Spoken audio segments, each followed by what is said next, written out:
And welcome back to Coast to Coast. Okay, this hour, this is what we're going to do. Rob's going to be with us for the first 30 minutes, taking your calls on Precognition, your stories too, and then Tricia will join us, taking your calls as well, right here on Coast to Coast AM. Welcome back to Coast. Rob McGregor with us, of course, and we're going to get to your calls in just a second, and then Trish will join us in the following half hour as well. Rob, in terms of precognition, what would you say might be the strangest episode that occurred that you've heard about? Not the potential car accident you were almost through, but not Bruce Gernon's thing, of course. But is there anything else out there that you could share with us? Well, just another instant case that I happened to me.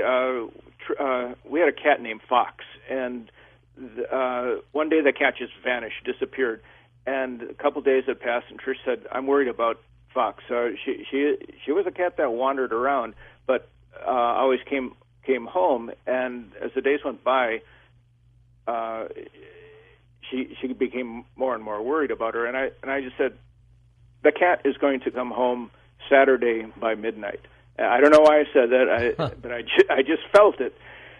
So about 1 minute to midnight on Saturday, we get a knock on our back door, and it's our next-door neighbor. We lived in an apartment complex with a courtyard in the center. She's standing in the courtyard holding Fox. And I said, "Where did she come from?" And said, I just walked outside, and there she was. And her paws were all scraped up, and she smelled of perfume. So somebody had found her and kept her somewhere in a cage or something, that she had clawed her way out and got out and came home. And it's just like a strange incident. Why, I don't know why I knew that to be right to the minute of when that cat would return. I didn't have any particular, it wasn't my cat. I didn't have any particular connection with it as Trish did, but it's just, things like that have happened to me that, but on a bigger picture, like a lot of people, let me give you just a historical case. Sure. Harriet Tubman, everybody knows her about from school when you studied about the Underground Railroad, about getting the slaves out of slavery to the north.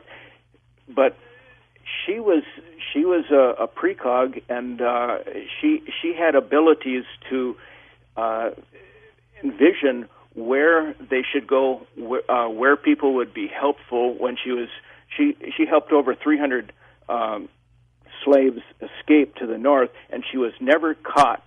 And there were slave hunters out looking all the time, and she was able to see where they were and to find and to see people who would help. And what would happen was she would just take like short naps, and what she would do is she would have OOBEs, out of body experiences, where she would move out of her body. And she said she wasn't sleeping really, but she just was able to go into this state where she could leave her body and find the places that were dangerous, and find the places that were where she would be helpful. And how this came about, how she had this, goes back to when she was 12 years old. She was asked by an overseer to help hold on to a slave who was trying to escape. He was struggling, and she refused to do it. So the overseer took a piece of lead that weighed about 2 pounds and just slammed it through it right against her forehead and knocked her out. And she received no medical help at all. She had a hole in the front of her head and her forehead. She used to wear hats to cover this hole because it would keep opening and closing. And after that is when she started having these psychic experiences, and which led her to become very famous as the goddess of the Underground Railroad. But when you read books about this is the fascinating thing. When you read books about Harriet Tubman, you don't read about that. Most of the books don't say, well, she was very religious. But when you look into it deeper, this whole story comes out. But it's in the regular mainstream books about Harriet Tubman, you won't see that. Not at all. Okay, let's go to the calls here for you. We'll pick it up by going to Jim in Atlanta, Georgia, east of the Rockies to get things started. Jim, welcome to the program. Good to have you with us. George, I want to say I'm a coast-to-coast insider, and it's really the best part of my day. I look forward to finding out what Jim. you guys have talked about at night. But anywho, as a child, I was in a daycare my mom had put me in, and as part of the discipline, if you were a bad boy, and believe me, I was, they would put you in a closet, and it was cedar lined, and it had a trellis above the door where you could see a little light, and I've stared at that trellis for hours and hours and hours. Well, George, I'd forgotten completely about that as an adult. It wasn't a part of my memory. But I also work in construction. And in this same town that I lived in as a child, we were doing a job in a house, and I was working in the closet, of course. And for whatever reason, somebody walked by, closed the door on me. I couldn't get out of the closet, and they had all left. So I just sat down on the floor and looked up at this trellis that was in this closet. And all of a sudden, all of those memories just started swooshing back to me. I mean, it was almost electrical. Turns out, after I got out, that was the exact same closet, the exact same house that I had been put in as a 4-year-old. Jeez. And that's when all of these memories that came back to me. It was an electric experience for sure. I love that story. That is incredible. That is synchronicity. That is a meaningful coincidence, and it shows that synchronicity doesn't have to happen instantly, but it can happen over years, from the time that he had the experience as a child in the closet and the time he got locked up in that same closet years later, and all those memories came back. That's a fascinating story. Rob, what do you think this is? What do you think precognition really is, and why it happens? I think it's a part of our nature, our genetic makeup, that we're naturally have these abilities, and that we seem to block them to some degree. I think as children, children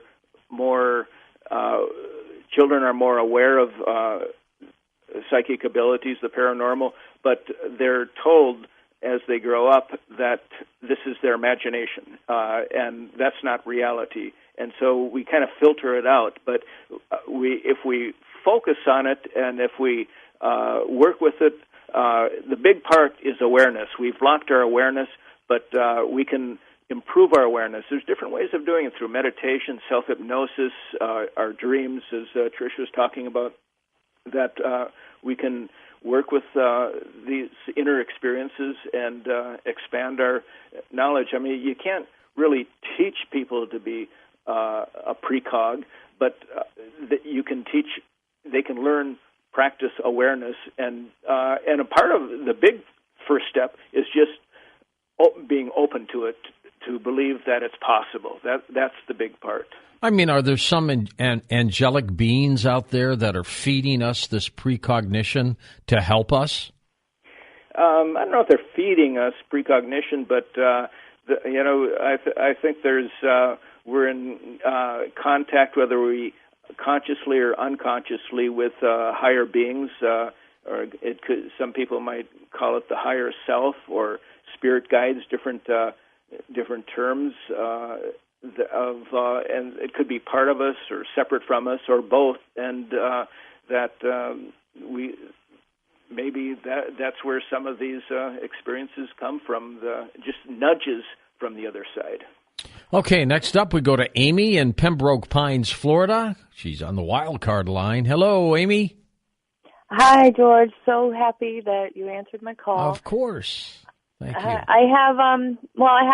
I have had many of these, but the one in particular that I really want to tell you about is a few years ago, my sister passed away of cancer in September 3rd of 2013. during that time, she was sick, and it was a relief for her that that when she finally passed. But it took a while before we finally did a celebration of life for her. It was my niece just wasn't ready for it, so finally we kind of forced the issue, and it was decided it would be at my house, which I have anxieties about the large people coming over and just people over in general. So as we're getting ready for this,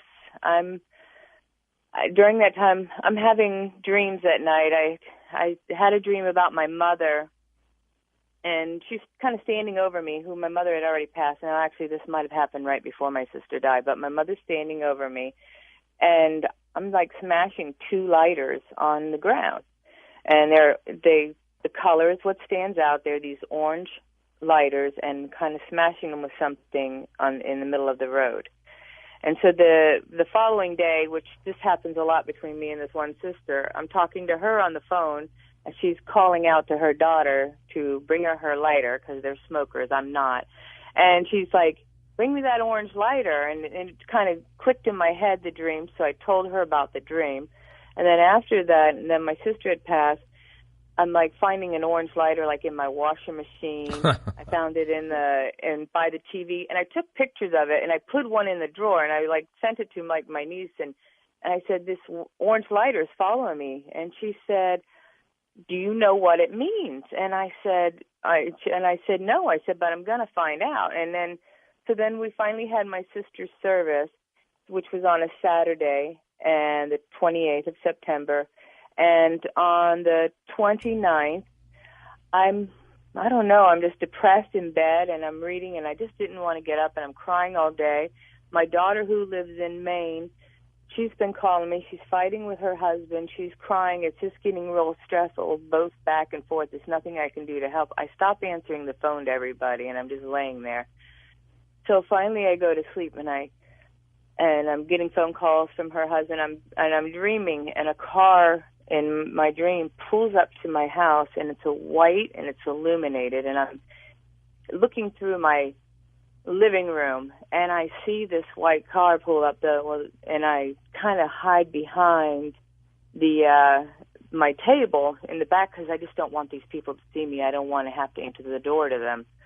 So finally, this wakes me up, and I see the phone. Her husband been calling, so I call him, and then I find out then that my daughter had passed away. She had gotten hit by a car that night. Oh. So I bury my sister, memorial for my sister on the 28th, and then I have the one from my daughter dies on the 29th. So I'm going to get through this. So I'm okay. So we fly to Maine to be with, to be there. And so as we're sitting at my daughter's home, her friends, they go to the car to get her belongings, and they walk up. One of her friends walks up with her purse. And I said, let me see her purse. And I just reached my hand in and pulled out an orange lighter. Wow. That's your synchronicity, for sure. Definitely. Amy, thank you, and I'm sorry for your loss. Go ahead, Rob. Yeah, I'm sorry for your loss as well. The messages from the other side, I mean, that lighter, it was a manifestation. And, of course, the message was about stopping smoking, to family members or bigger audience. And the white car, the illuminated car, that was from the daughter telling you that she had passed, but not directly, kind of indirectly. So I've had experiences with a cousin of mine that he was very ill, and his dream was, it was like I was awake in the dream, a very lucid dream, and there he was, and he's looking very very alive, very well, and he's looking around, and he looks at me and says, "What's going on? What's happening?" And that was the dream, and then the next morning I found out that he had died. Amy, thank you for sharing that. It is, I don't know, maybe it's tapped into the God figure, Rob? What do you think? Yeah, well, God figure, higher self. I mean, she was Amy's connecting with higher beings, with her, with the other side, and they're getting messages to us, and sometimes there's physical manifestations. That's this orange lighter that she kept finding. Trish has a story about her grandmother having straight pins, and every time they would find, she kept finding straight pins everywhere, and it was always knew that grandmother was around when she'd find these straight pins. Next up, let's go to Charles in Jeffrey City, Wyoming. Charles, thanks for calling. Go ahead. Hey, George, nice to talk to you. Thank you, sir. I've been having might be a precognitive dreams for years and years. I decided to document it, and I've been working on an oil painting with one dream on it since 1993. And it comes in spurts. I get this icky feeling, and then I work on the painting for a while, and then I quit and put it away, and I go do other work and live my life, and then I keep coming back to it. I've got a whole bunch of paintings this way, but this one is 4 foot by 6 foot, and I've been working on it steady for 17 years. And I thought it was complete, but I'm starting to get that feeling again, and I think it's going to grow. The painting's going to grow, and I worry about it because it's not a very pleasant thing.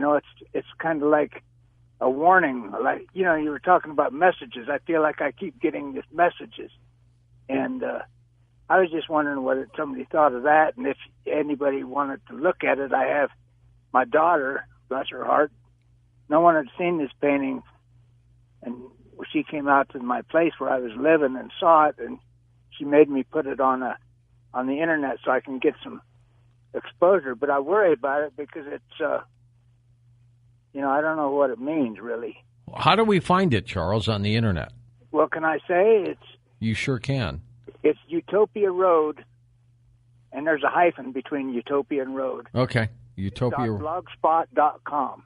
But you just don't know what the painting means, do you? Well, I've got what it feels like inside, and I worry about that because I feel like it's a painting of foreboding. I always get this feeling of foreboding, and then I end up working on the painting some more, and then I go to other paintings. I've got several paintings on there, but it sounds like it could mean something to anyone who looks at it.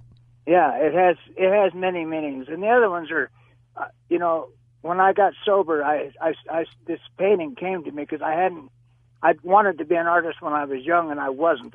Life got in the way, and then when I got sober, all of a sudden these paintings started coming to me, and I've got a 9/11 one. I've kind of used them as a catharsis to get rid of some deep-seated anguish and stuff in my life. But this one painting keeps cropping up, and it keeps getting more intense all the time. And there's 23 people on it. That is remarkable, Rob. We're almost out of time here, but the incredible work that you and Tricia have done, well recognized, and thank you so much. The name of the book, Sensing the Future. Now, when we come back, Tricia will join us. Trish will join us, and we'll take your final calls and stories on Precognition. Okay, welcome back to Coast to Coast. Now, Trish is back with us. Trish McGregor, co-author of Sensing the Future. And Trish, when you were on with us, you were talking about animals. Do you think they have this perception, this precognitive perception? Well, yeah, I do. I mean, in the sense that our need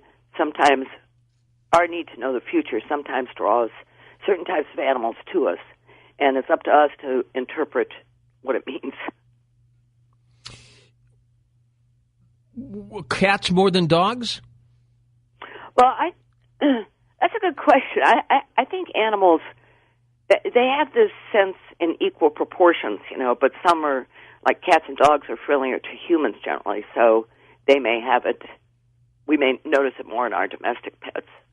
What do you think of, did you write about this mining disaster in Aberfan, West Virginia? Was yes, that part of your stuff? Yes.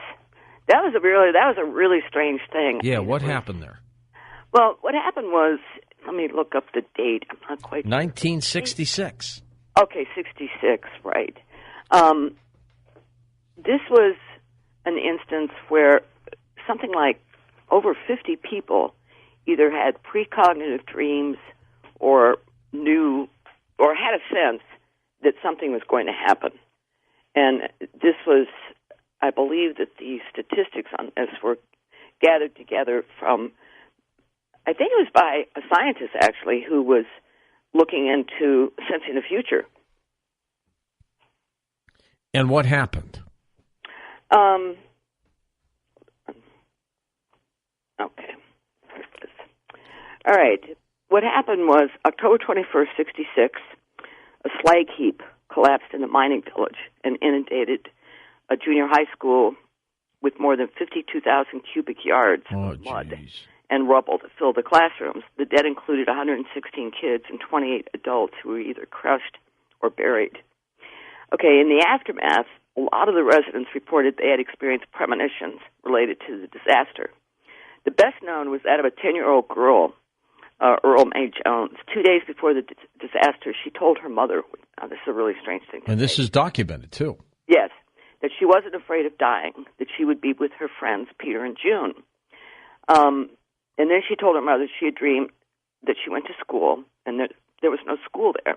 Something black had come down over it. 2 days later, she was among the deceased. Oh.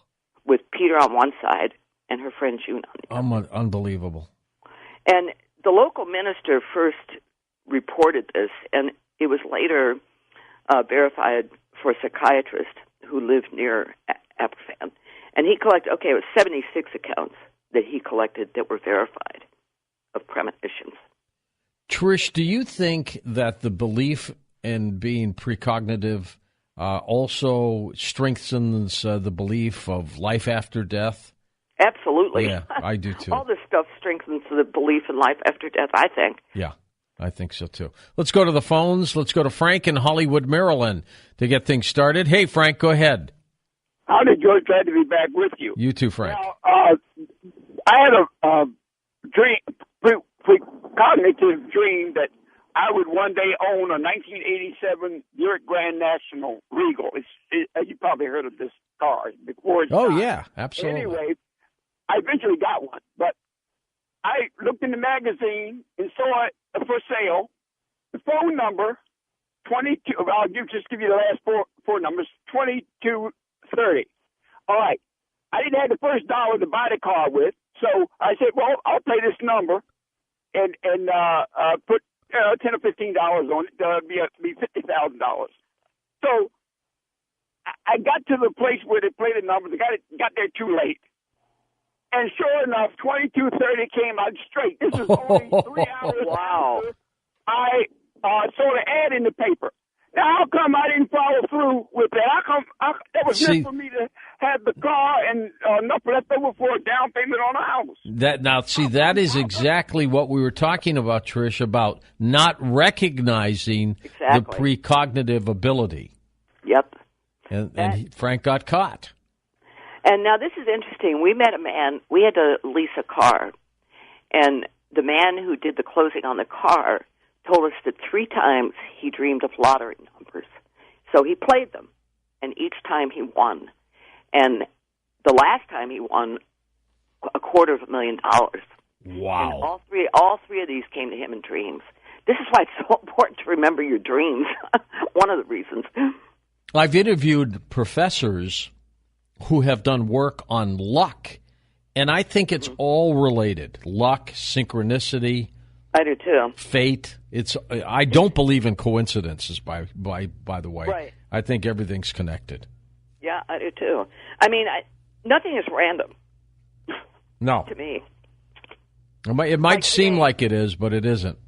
Well, like today, I was cooking a turkey burger, and I was telling Rob I'm doing a ghostwriting project, and this client was finally fired up.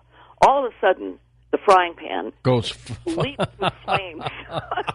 I thought, oh, my God, what does this mean? Well, of course, that's what it meant. Yep. You know, it was a reflection of what I was saying.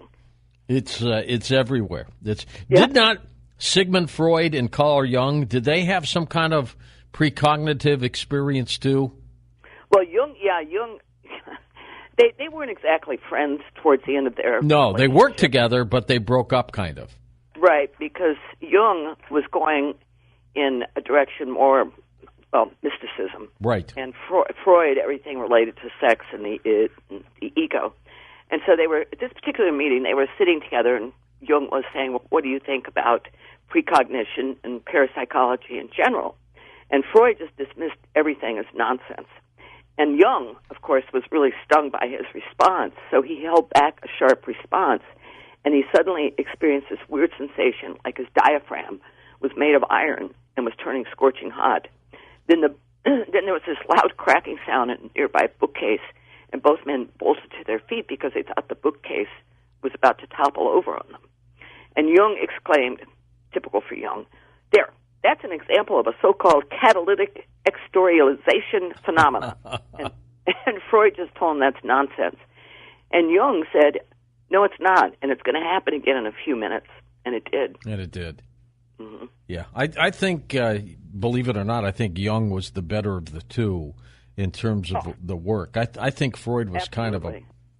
kind of a pervert, to tell you. Yeah, I do too. Yeah. Never heard anybody else agree with me on that, but yeah, I agree.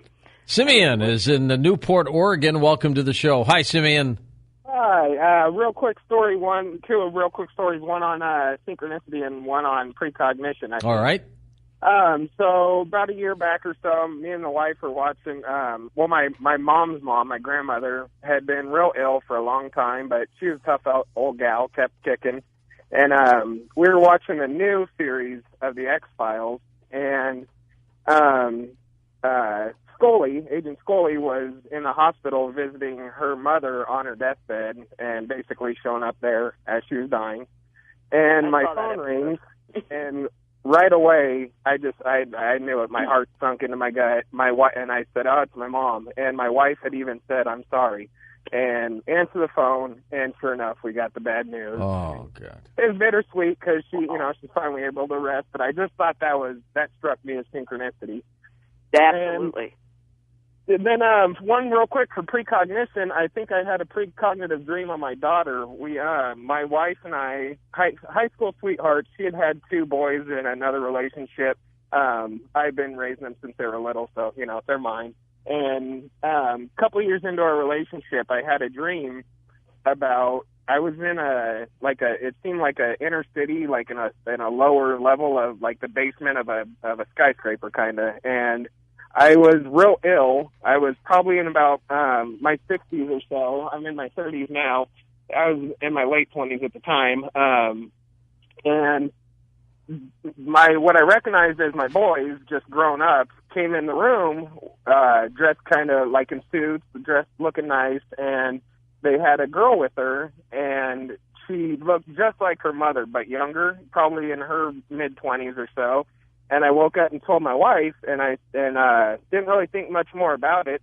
It seemed like she was getting married, like my 2 boys were there to kind of give her away because I was sick and I couldn't, something like that.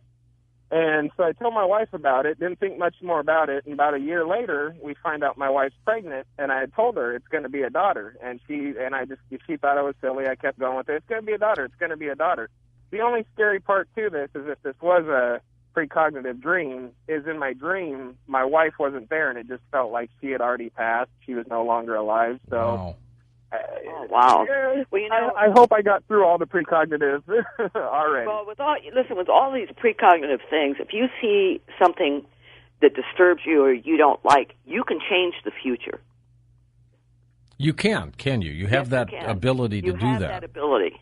I mean, it may be difficult or easy depending on how open you are, but you can change it. We script our own lives. That's the amazing part of all of this, Trish. The ability to manipulate it, to change it, to, structure it in a different way. It's really something. Absolutely. Mary is with us in Phoenix, Arizona. Hi, Mary. Go ahead. Hi. Thanks, George. Sure. Trish, I just want to thank your husband for the whole Indiana Jones series, but especially the Last Crusade that I got to say on Coast 2 weeks ago. It's or a whatever. great book. Quintessential illustration of faith, as far as I'm concerned, where he throws the handful of sand on the walkway to the Holy Grail. That it was always there. We just can't see it. You just can't see it. Perfect. It was brilliant. It was absolutely brilliant, and I've told a lot of people that I think that's a great illustration of faith. But anyway, so I wanted to thank him for that. But you were saying that people have dreams for 30 years, and I had dreams for 30 years before I met my husband, and they were incredible and detailed and whatever. Also, I had several dreams about 9/11, and but what I wanted to ask was the pilot that was, young man or whatever when he went through the fog.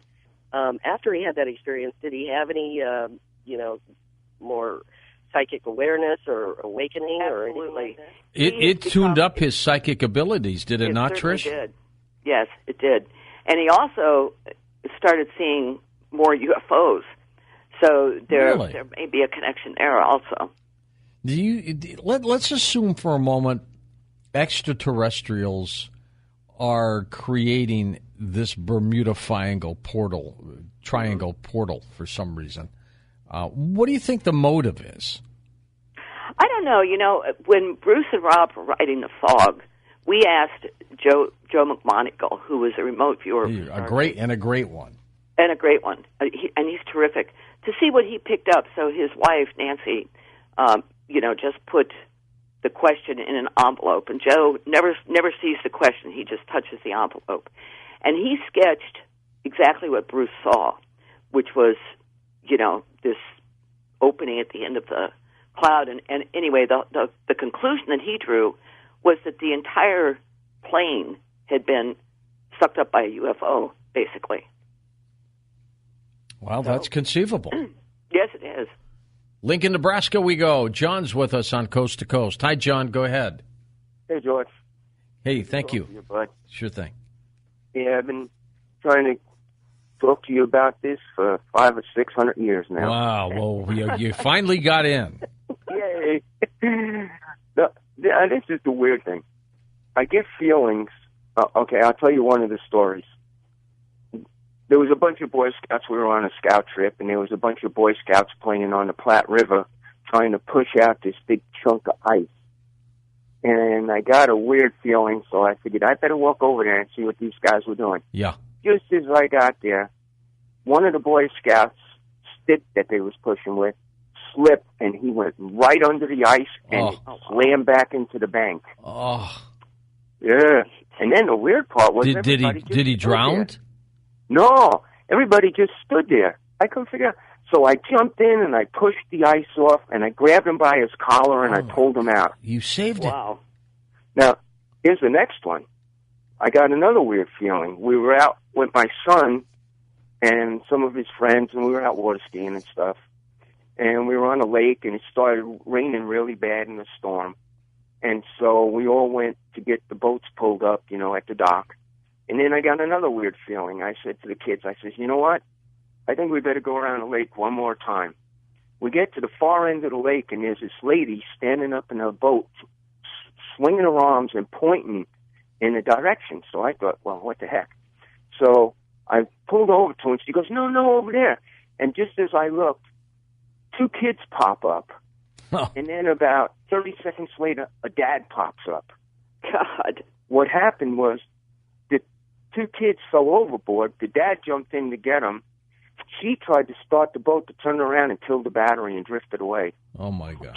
Jeez. And they were climbing on the dad to get out of the water. Yeah. And then he would go back down under, and then they'd let go to come back up to get some air, and then he'd pop up. Oh. See, you acted on your feeling. That's what's so important. You didn't ignore the feeling. Yeah. Oh, I know. When I get those feelings, I know. Yeah, that's vital. Well, thank you. Thank you, John. Great stories. I mean, there are so many stories like that. Trish, we only have about a minute left, and I would like you to give out a few websites, okay? Okay. Blog at blog.synchrosecrets.com is where we post almost daily. Synchrosecrets.com is the website where we talk about synchronicity, but not like we do on the blog. That's daily stuff with comments. Then my website is trishjmcgregor.com, and Rob's is robmcgregor.buzz. Yeah. robmcgregor.buzz. Right. Exactly. It's really early here. And we got links. So, Sensing the Future, it's out. What's your next work? What are you working on next? I mean, I'd love to do another book on precognition. There's just, I mean, it's so common. Do something on telekinesis, moving objects. Fascinating. I mean, all of these things are fascinating. You know, I just hope I live long enough to be able to write about them. Yeah. Trish, find the book, Breakthrough to Creativity, which my aunt wrote, psychiatrist. I think you'd enjoy it. Is it still in print? It's not in print, but you can find it. Amazon might have it or eBay might have it. There's some copies that are floating around. Breakthrough to Creativity. Breakthrough to Creativity. Okay. All right? I will look for it. Thanks, Trish. I appreciate you being on the show. And, of course, give our regards to your husband, Rob, as well. For Dan Galante, Tom Danheiser, Lisa Lyon, Lex Lonehood, Sean Ladouceur, Stephanie Smith, Chris Burles, and George Knapp. I'm George Noory, somewhere out there on Coast to Coast AM. We'll see you on our next edition. Until then, precognition. Gosh, it's a subject I just love. And in a moment, we'll be talking with authors of an incredible work called Sensing the Future, a field guide to precognition. It's an amazing subject. And in our first half hour, Trish McGregor joins us as the co-author, of course, of this work. And then in the second half of the hour, Rob McGregor will join us, her husband, to talk about precognition as well. Then we'll get into your phone calls next hour on Coast to Coast AM. Let's talk precognition tonight, Sensing the Future. Trish McGregor, author of several novels on mysteries and science fiction, as well as numerous nonfiction books on synchronicity, the tarot, dreams, astrology. Now, she had a book out called The Biggest Book of Horoscopes Ever. That covered monthly predictions for all 12 signs from 2017 to 2019, and she has co-written this book called Sensing the Future with her husband, Rob, who will join us in about a half hour here on Coast to Coast. Trish, welcome to the program. Thank you. I should have seen this power outage with the phone. I know. What city are you in? Where are you? We're in Florida. Okay. So it's not a snowstorm. It's just rough weather. Well, we're getting it. I'm in the Midwest right now, heading back to L.A. next week. I'm either running into, leaving extreme ice and going into extreme flooding, so you just can't get away from it. But how have you been?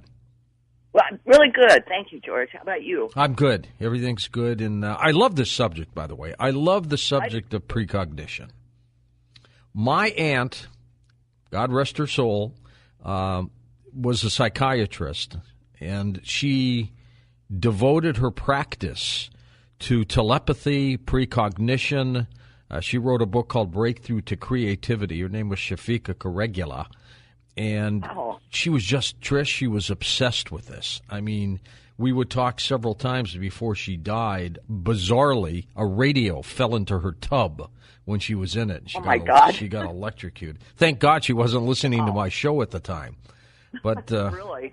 I mean, but she just was a staunch believer on this, and there aren't many medical practitioners, psychiatrists, who have done what she did to try to get the world to wake up that this is an incredible power.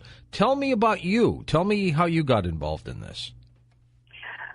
Well, Rob and I got married 33 years ago, and it seems like we've just had one incident after another involving either synchronicity or precognition. So we finally just started writing about stuff that happened and did a lot of research and, of course, discovered, like you said, that there aren't too many psychiatrists or even scientists, with the exception of maybe Rupert Sheldrake, right, who research this stuff. And I mean, Rob and I believe firmly that this is something, it's a talent everybody has, but unless you're aware of it, unless you're open to it, and don't dismiss these feelings, these hunches, as just random stuff, you miss messages. It's a God-given power, and you're absolutely right. If you don't read it, you're going to lose it. It's going to go right over your head. Exactly. Like, and also with signs and symbols, we're surrounded by signs and symbols. Just to give you an example, for instance, a number of years ago, my sister called me in a panic. Her wedding ring, she thought, had gone down the kitchen drain. Oh, no. She'd taken the pipe apart looking for the ring, couldn't find it, and she goes, what am I going to do? And I said, well, I don't know, get a plumber out there, do something. But in the back of my mind, I thought, okay, this is a sign of something. And sure enough, the marriage, within a few years, went down the tubes, just like the ring did. Yep, see? So that's it, you know. It's a little bit of synchronicity as well, which you know a lot about. Yeah, it is. I mean, even, you know, giving Jung his credit as a psychiatrist who actually studied, who coined the word synchronicity. I mean, he felt that precognition fell under the broad umbrella of synchronicity. And he talks a lot about signs and symbols in his autobiography.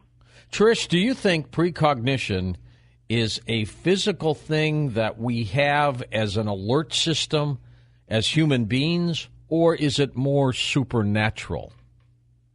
I think it's an alert system, you know, and it may have been more prevalent when we lived in caves and tribes, you know, when we had to know, where's the next meal coming from? Where's the enemy?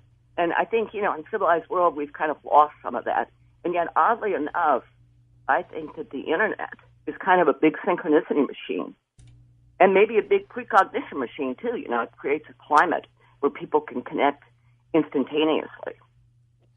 Precognition is considered very controversial in terms of psychic ability. Why is that? That's a good question, and I'm not sure. But one of the things that Rob and I discovered in writing this book, one day we took our dog to the dog park, and I said, I'm going to do an informal survey, see how many people know what precognition means. Nobody knew. And I said, you know, it's like when you sense the future. Oh, yeah, you mean like premonition. Like omens. And for them, you know, it was a negative connotation. For me, it's always very positive, or at least most of the time, you know, unless you're in some sort of imminent danger. And when you would ask them about precognition, would they just look at you like, huh? Yeah. I mean, people would say, oh, what's that? I'm thinking, uh-oh, I live in a different universe. You know, it was strange.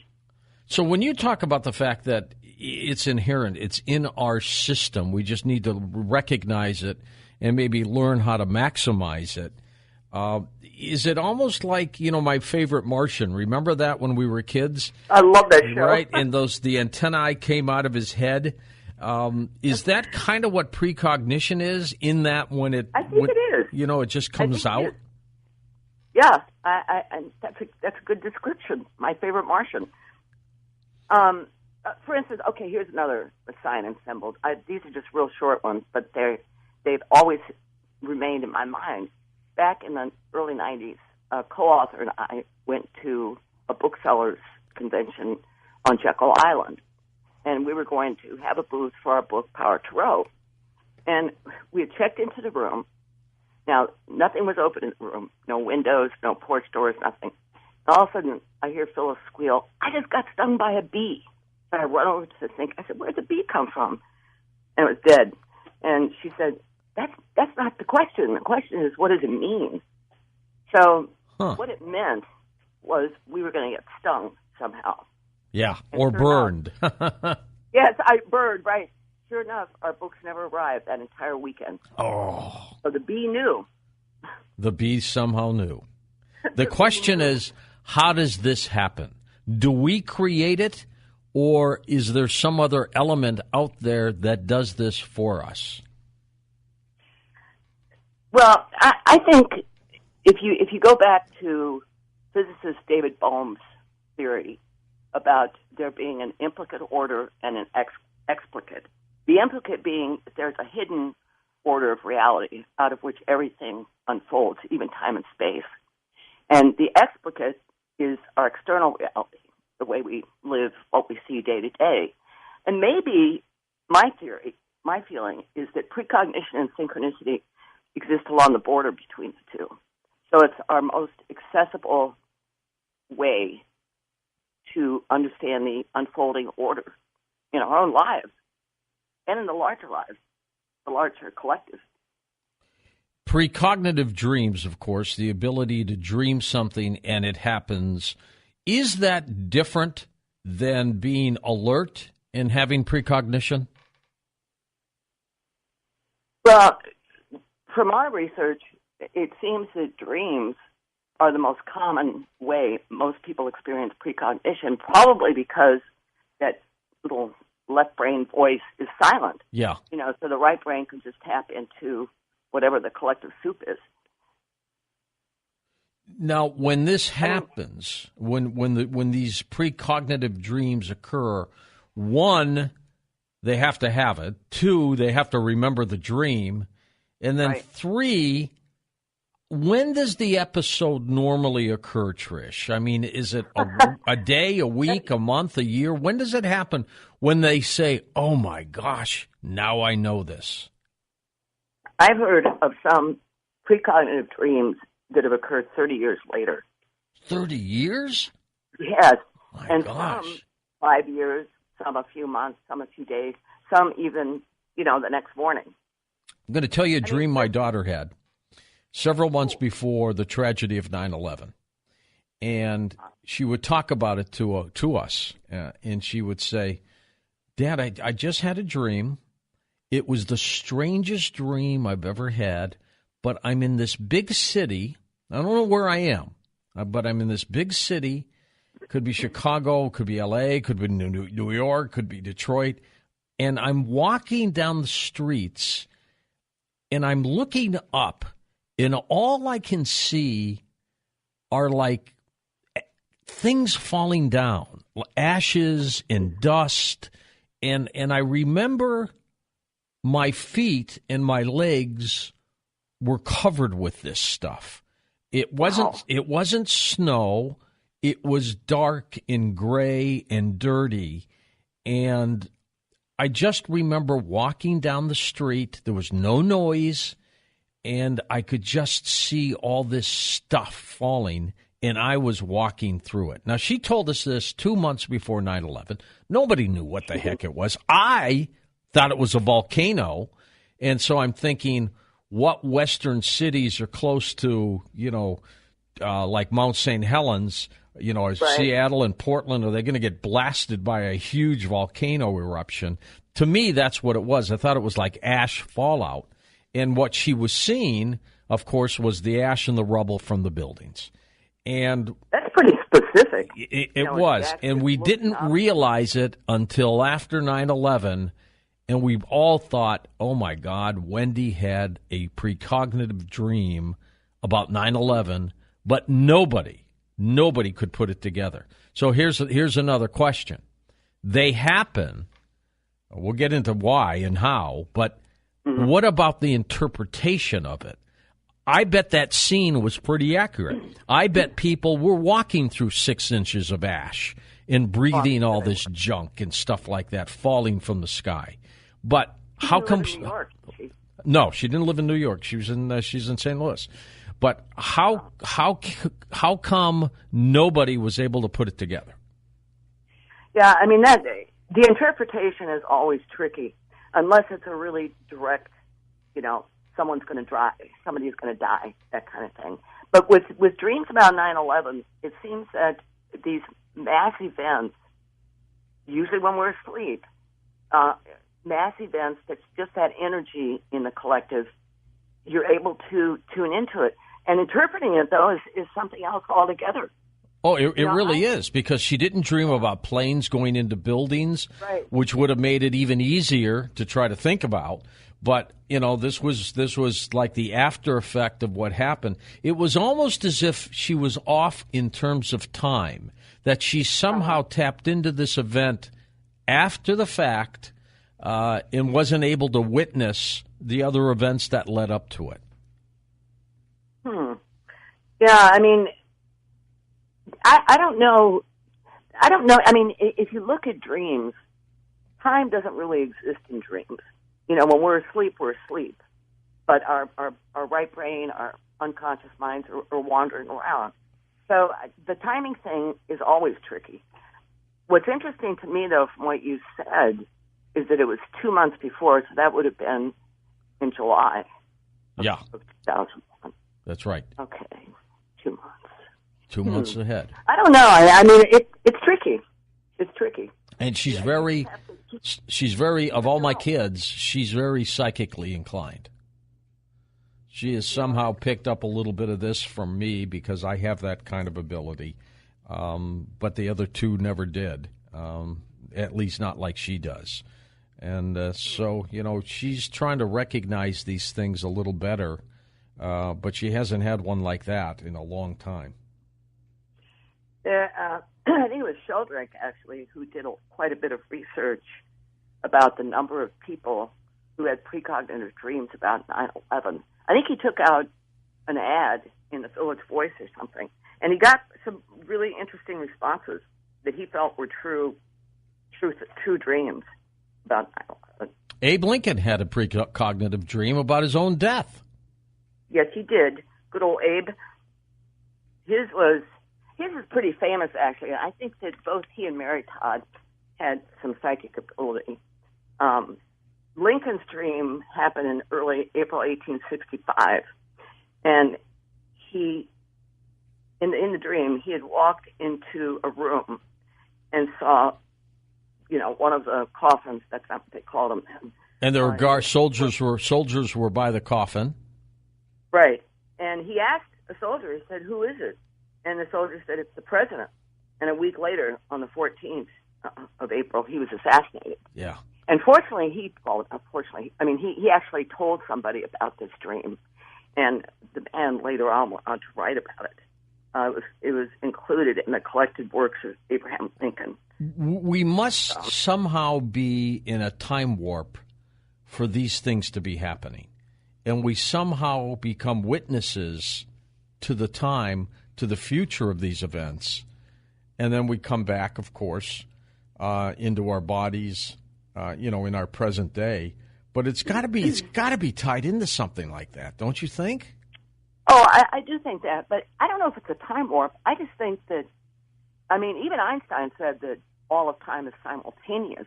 It's just people who divide it into past, present, and future, and that's basically what Bohm was saying with his theory about the implicate and explicate order of things. There is no past, present, and future. It's all one. Is precognition and synchronicity related? Are they one and the same? Well, I think precognition falls under the umbrella of synchronicity because it's something. It is. Synchronicity seems to be interwoven with it, for one thing. For instance, okay. A number of years ago, I returned home from a writers' conference, and I went to bed, and I was waking up early the next morning, and I dreamed. Now, this is when my precognitive dreams usually happen. It's usually in the early morning hours. And I dreamed that I was still at the writers' conference, and somebody handed me a Post-it, and on it, it said, "We just got a call that your mother died." Oh, my. I kind of woke up with a start, because at that time, my mother was in an Alzheimer's unit. Oh, God. And my dad was living with us. And so I was running out to the kitchen where Rob and my dad were having breakfast. And I said, I dreamed that Mom died. And my father looks at me and goes, "Oh, my God." He said, "I just had the same dream." Oh. Not about the Post-it, but he had also dreamed. About her dying, yeah. Yeah, and 3 weeks later she died. So there's a case where, it was a couple of weeks, not months. Not years. And when these things happen, did somebody walk in and give you a Post-it, in real life? No, actually what happened, there were a bunch of things. See, this is the thing with precognition. I find that it points where people's lives are in transition when you're having these pivotal events, a marriage, a death, a divorce, big things, a move, a job transition. That's when these things usually happen in some way, shape, or form, maybe through dreams, but maybe through encounters with animals. For instance, around the same time, in the 3 weeks between that precog dream and my mother's actual death, Megan, our daughter, comes running into the living room, and she goes, "My God, Mom, there's a one-legged owl out here." Standing on a one-legged owl. A lot of people talk about animals like that right before the moment of death, almost as if it's that individual who passed on. Trish, we're going to talk with Rob, your husband, next about your work, Sensing the Future. Well, up next, Rob McGregor joins us as we talk about their work, Sensing the Future, a field guide to precognition. And welcome back to Coast. Rob McGregor back with us on Coast to Coast. And let me tell you something. He has teamed up with George Lucas, Peter Benchley, Billy D. Williams, writing both adult and young adult mysteries, action, science fiction, fantasy. Best known for his Indiana Jones novels, also co-authored The Fog with Bruce Gernon, and here he is back on Coast to Coast. We wrote his book with his wife, Trish, Sensing the Future, a field guide to precognition. Rob, good to have you on the show. Hello, good to be here. My gosh, you've been busy these days, huh? You don't stop. We just got to keep going. There's no retirement. No, there really isn't. There really isn't. And by the way, Sensing the Future, is it available right now for people to get? Right now, it just came out today. Perfect timing. Perfect timing. Of course, Amazon bookstores and I don't know. Bookstores are going to survive, Rob. These big Amazon type companies are doing a great job selling books. Right, that's true. But there are some smaller bookstores that are doing well. Like in Asheville, there's one that is a very good bookstore that is doing well. I think there's one in Eugene, Oregon, and Boulder, Colorado, that they're thriving. Some people still like to go to bookstores and buy books by themselves. They do, and it's relaxing for a lot of people, and everything else. And by the way, the Indiana Jones series, great novels. You brought a lot of excitement for us, and just love them all. And thank you for that. You're welcome. Thank you. Precognition.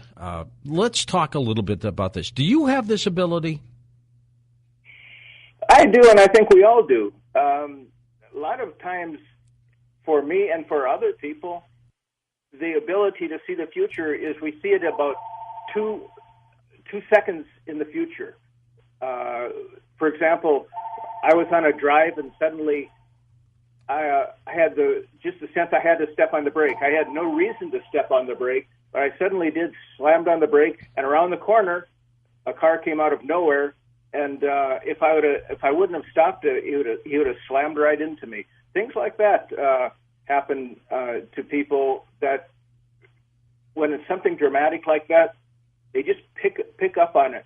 A lot of people don't really think of it as being an intuitive thing. We have a friend who's very logical oriented, and I told her that story, and she said the same thing happened to me. And she felt that there must have been something in the environment that clued her in that was just underneath her conscious awareness. So I said we were talking about the same thing, but she tried to think of it as logical, and I said it was intuitive. But it's just a matter of perspective, I guess. Yeah, absolutely. I had something, Rob, like that happen to me several years ago, coming up to an intersection. And, of course, I had the green light. You go. Something kept telling me, don't go through the green light. Don't go through the green light. And I'm saying to myself, man, I've got cars behind me. I can't just stop. But I did. I pulled over to the side. And at that point where I would have been right in the middle of the intersection, somebody comes flying through their red light. And I would have been broadsided, and he would have hit me on the driver's side. God knows what would have happened, but it was not going to be pleasant. That's for sure. Yes. Yes.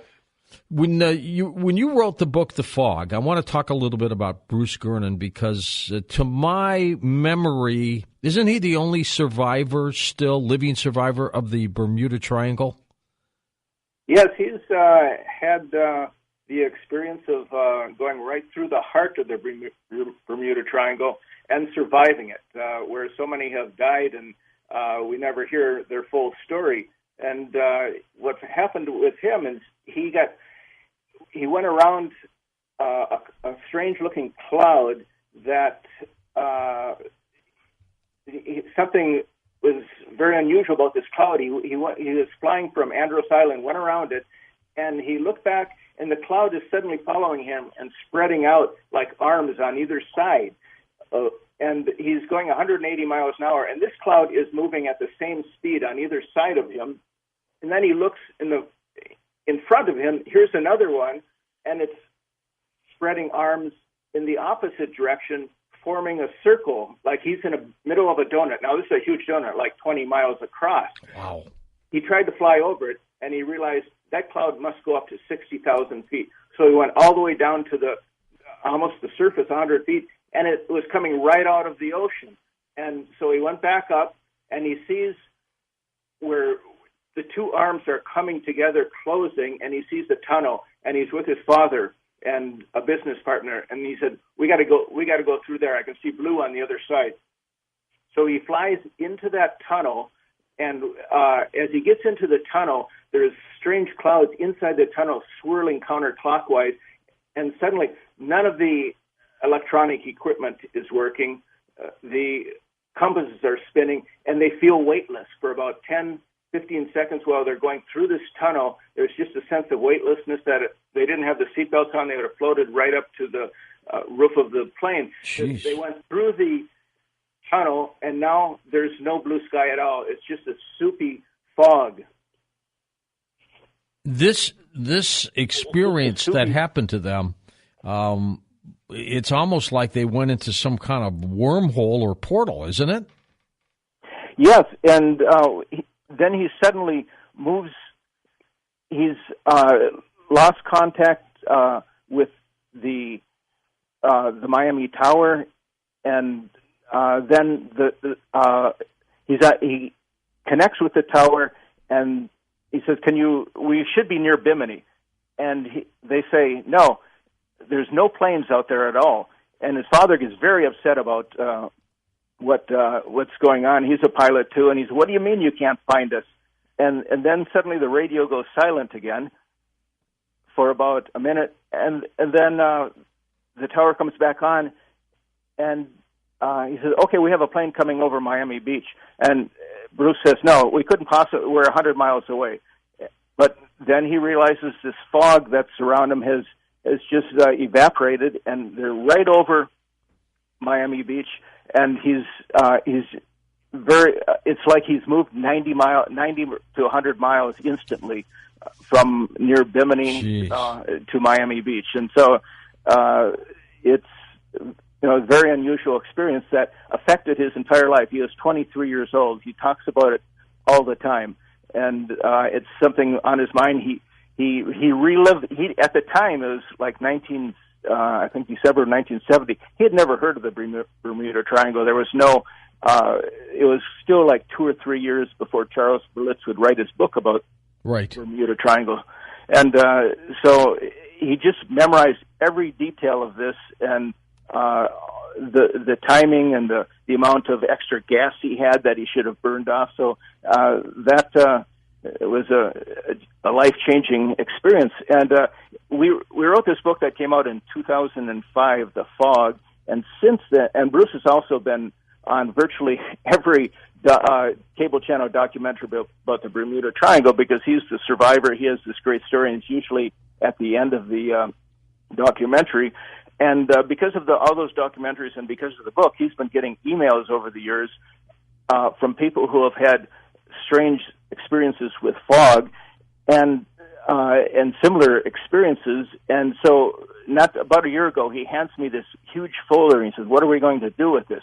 So we decided to write another book, which we're just finishing now. In fact, just Monday, I turned in the manuscript to the publisher, and it's called Beyond the Bermuda Triangle, because what we discovered was that these experiences were happening all over, not just in the Bermuda Triangle, but Lake Michigan, on land, different parts of the world. So it's a phenomena that is not just related to one particular area, but something that happens under certain circumstances that could happen anywhere. So people have had these experiences while driving, where they're suddenly into a fog and then find themselves 40 miles instantly down the road. So we've put all these stories together, so that book should be coming out hopefully this year or early next year. We're with Rob McGregor, of course. He and his wife wrote Sensing the Future. We'll take calls next hour with your Precognition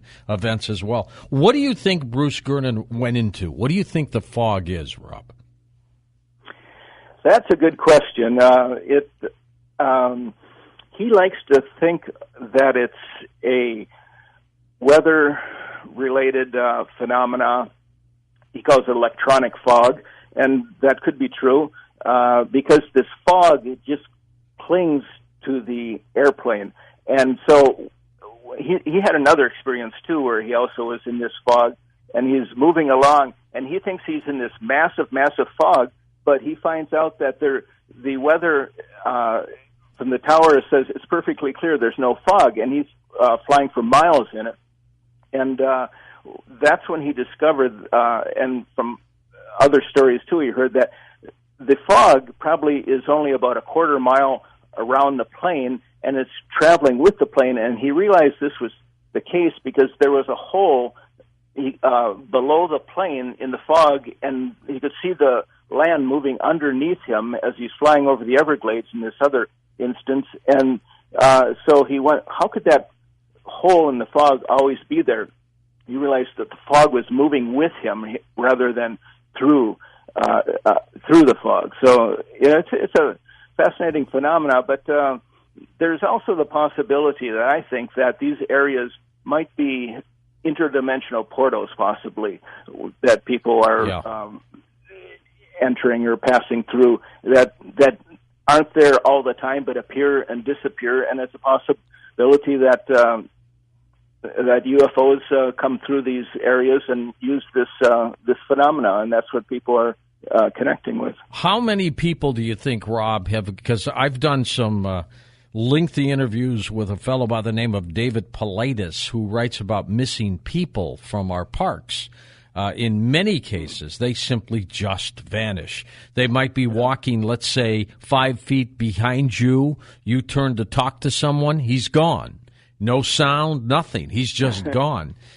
How many people, either ships or planes, do you think have merely just disappeared this way, and they've got into these portals and they just don't come back? They get gobbled up by them. Yeah, and where do they go? I mean, some of them obviously do crash into the ocean, but some have just vanished very mysteriously and are never found. And the Flight 19 is an interesting one, because that one, they probably did crash, although they've never been found. And what's really interesting, just multiplying the mystery, is 5 planes of the same. There were 5 planes that disappeared in the famous Flight 19 out of Fort Lauderdale. Military planes, right? Military planes, right. They were on a training mission, and they got lost somehow, very confused. The compass is spinning around, and they somehow could not find their way back to Florida. They were in the Bahamas, and they were very confused, and they just kept going and going, and they were going in the wrong direction. They were heading east, and so completely vanished. So about 7-8 years ago, an underwater explorer who has one of these little subs that is all over looking for treasure, is looking for treasure off the coast of Florida. He finds 5 of these torpedo bombers, the same type of plane that vanished, 5 of them, the same number, and he was certain he had found Flight 19. And so they get down there, they get the serial number or whatever off the planes, and they're different. Oh. They're different planes, and nobody knows why those planes are there, where they came from. That's a mystery. All by itself. Yeah, you would think, and they were military planes too. You would think that we would know about these missing planes. Right, and even if they were ditched intentionally for whatever reason, there would be a record. There would be logbooks. There has never been anything found how those planes got there.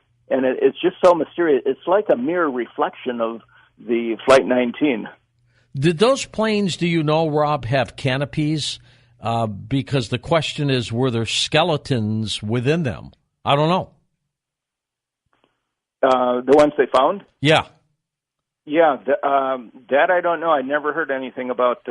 Or maybe they were blown off or something. But it'd be interesting to know if they saw skeletons inside there, or if the planes were just intact without anybody there. Yeah, I mean, they could have been pushed off a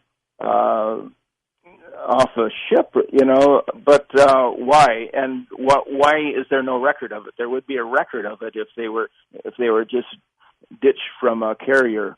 aircraft carrier. So it's strange. Back to precognition and the ability for people to tap into this. I think we're born with this too, but I also think there's something supernatural about it. What do you think? Yeah, obviously there's something going on that exists, as Trish was talking about, through this underlying reality where everything seems to merge. Reflection of our everyday reality is a reflection of this underlying reality, but with things like precognition and synchronicity are right on the border of the two, and it's a way of connecting to this deeper reality. And so these cases can be, very mysterious, and sometimes for me it's like a feeling that happens. Like an example, I was out windsurfing one day. We live in South Florida, and I forgot to take my wallet out of my shorts I had on, and I lost it in the lake. While I was windsurfing, I came home, and oh no! Your license, credit cards, everything, right? Everything, cash, and strangely enough, I just had this feeling that it was going to come back to me. I was going to get that wallet back. It was just a firm sensation of feeling. So I did nothing. I did not call any credit cards. I did not try to get a new license. I just said to Trish over and over, I'm going to get that billfold's coming back to me. And so about 5 days later, I get a telephone call from a man. He says, Rob McGregor? I said, yeah. And he said, oh, my God, I thought you were dead. He said, I was fishing in a lake and with a net, and I came up with your billfold.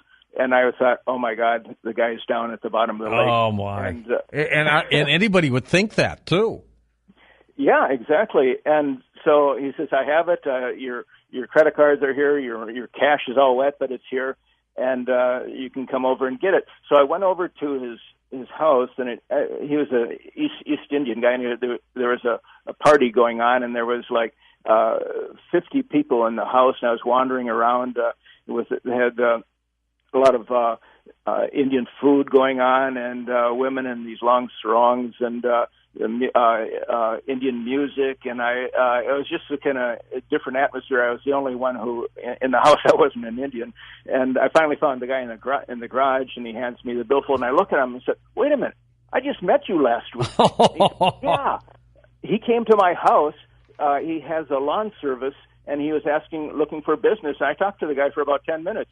And he's the guy who found my wallet. That is amazing. Synchronous. Hey, Rob, stay with us. We're going to take phone calls with you for a half hour when we come back. And then in the last half hour of next hour, we'll take calls with Tricia.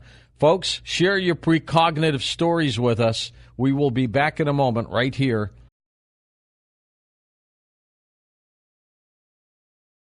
Russian relations. We'll take your phone calls as well right here on Coast to Coast AM.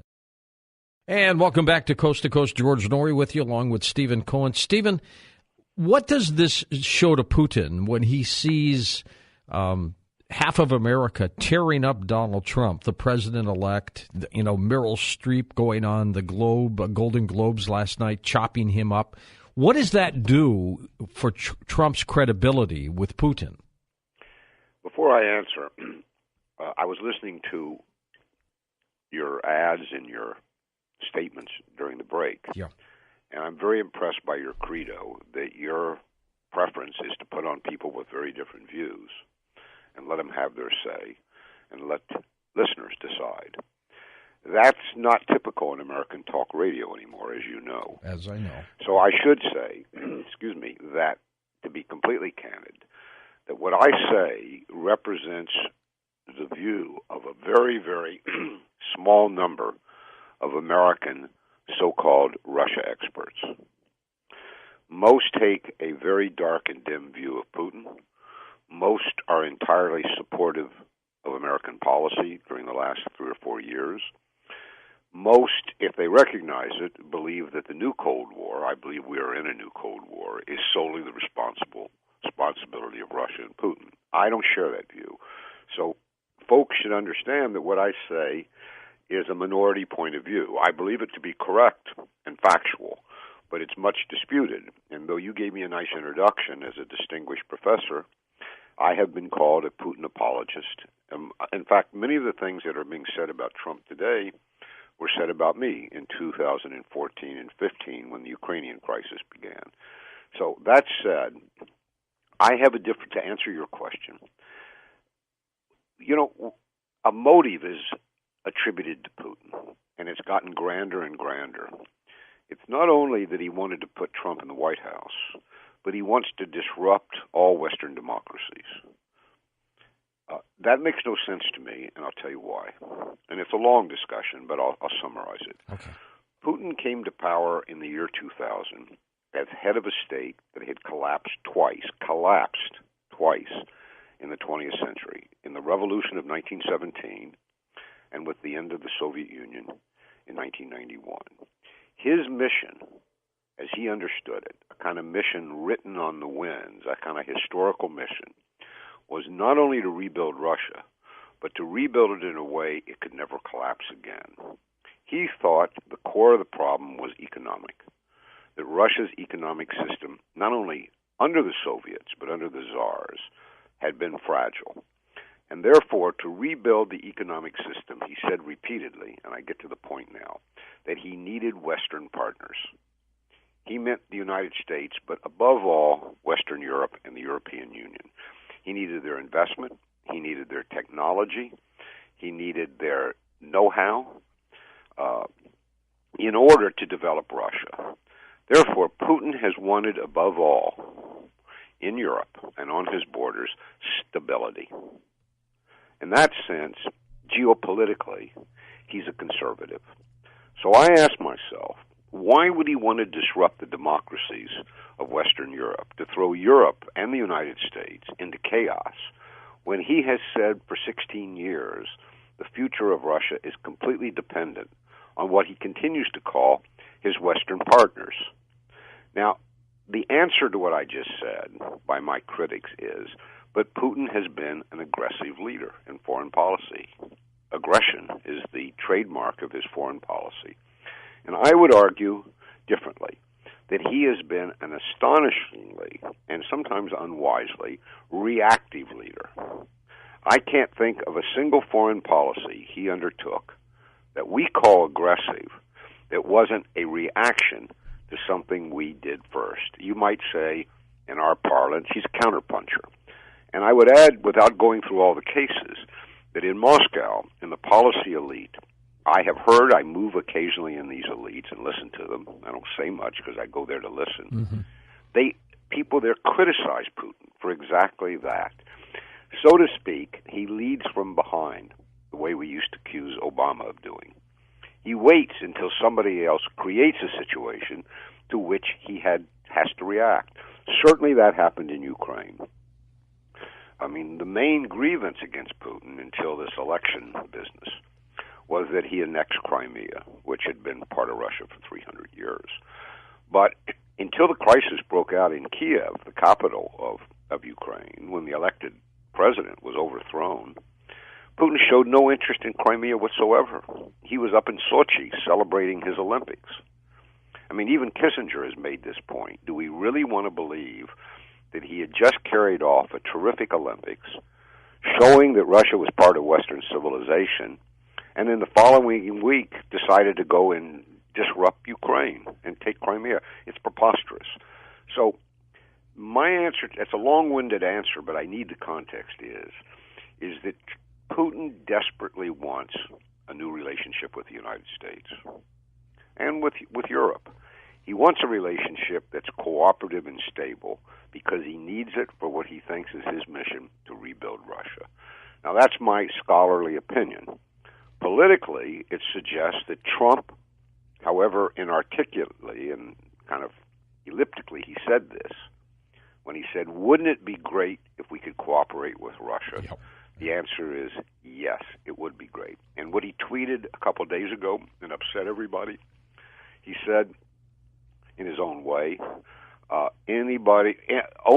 did he say? Only stupid people or fools think that good relations with Russia would be bad. Well, I would put it differently. Only people who don't understand the needs of American national security would think that good relations with Russia would be bad. So I hope Trump acts on what he has, in a kind of bumper sticker way, proclaimed to be a new Russia policy. But I'll say again to you, George, this is a blood struggle. They, and it's a bipartisan they, will do anything to stop this, including accusing him of treason and of being a kind of proxy for Putin, an agent of the Kremlin.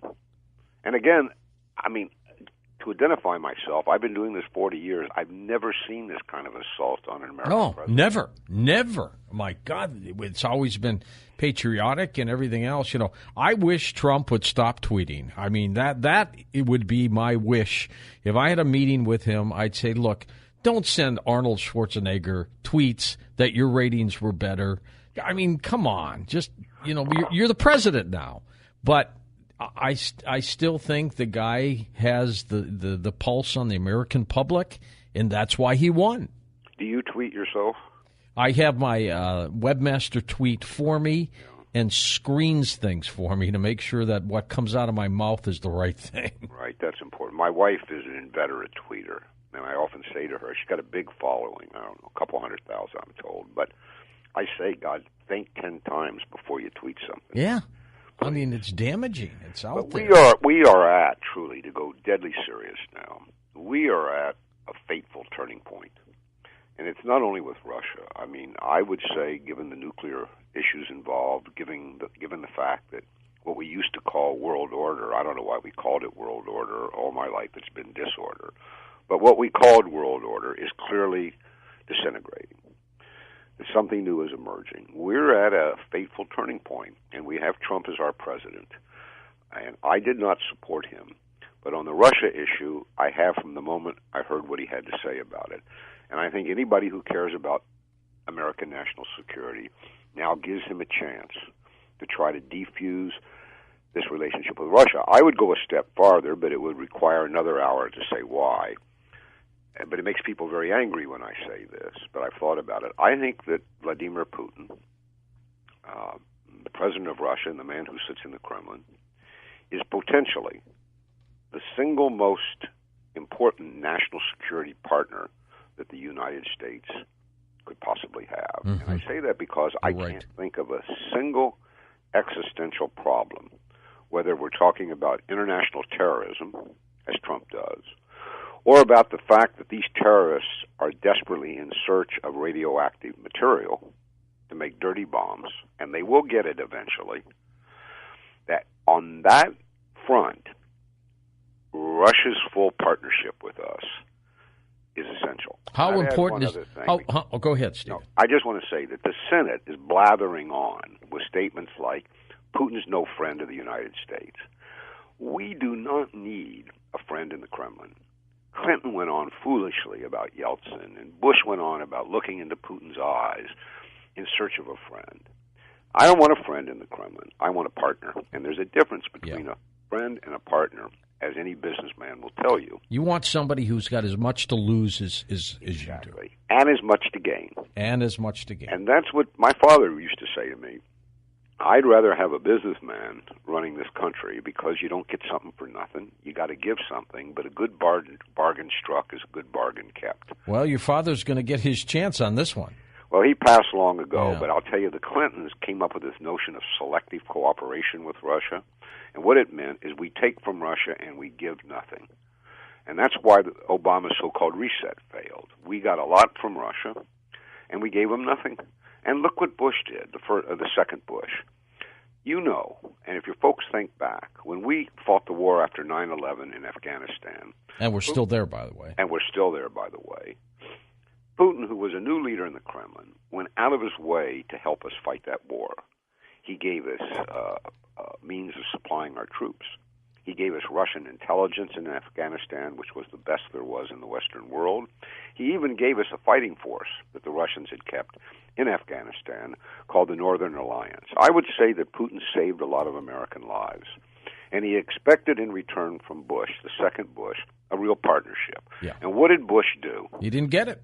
Well, within 2 years, he continued the expansion of NATO toward Russia's borders. And most grievously, he took the United States unilaterally out of what was called the Anti-Ballistic Missile Treaty, the ABM Treaty.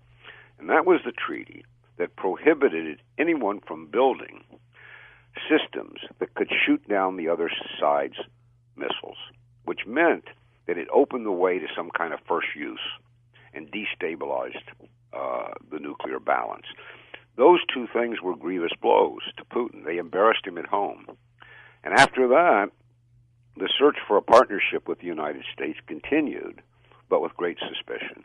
And, of course, Obama completely mucked up Russia policy. I mean, he said and did so many things, I don't even think he was paying attention.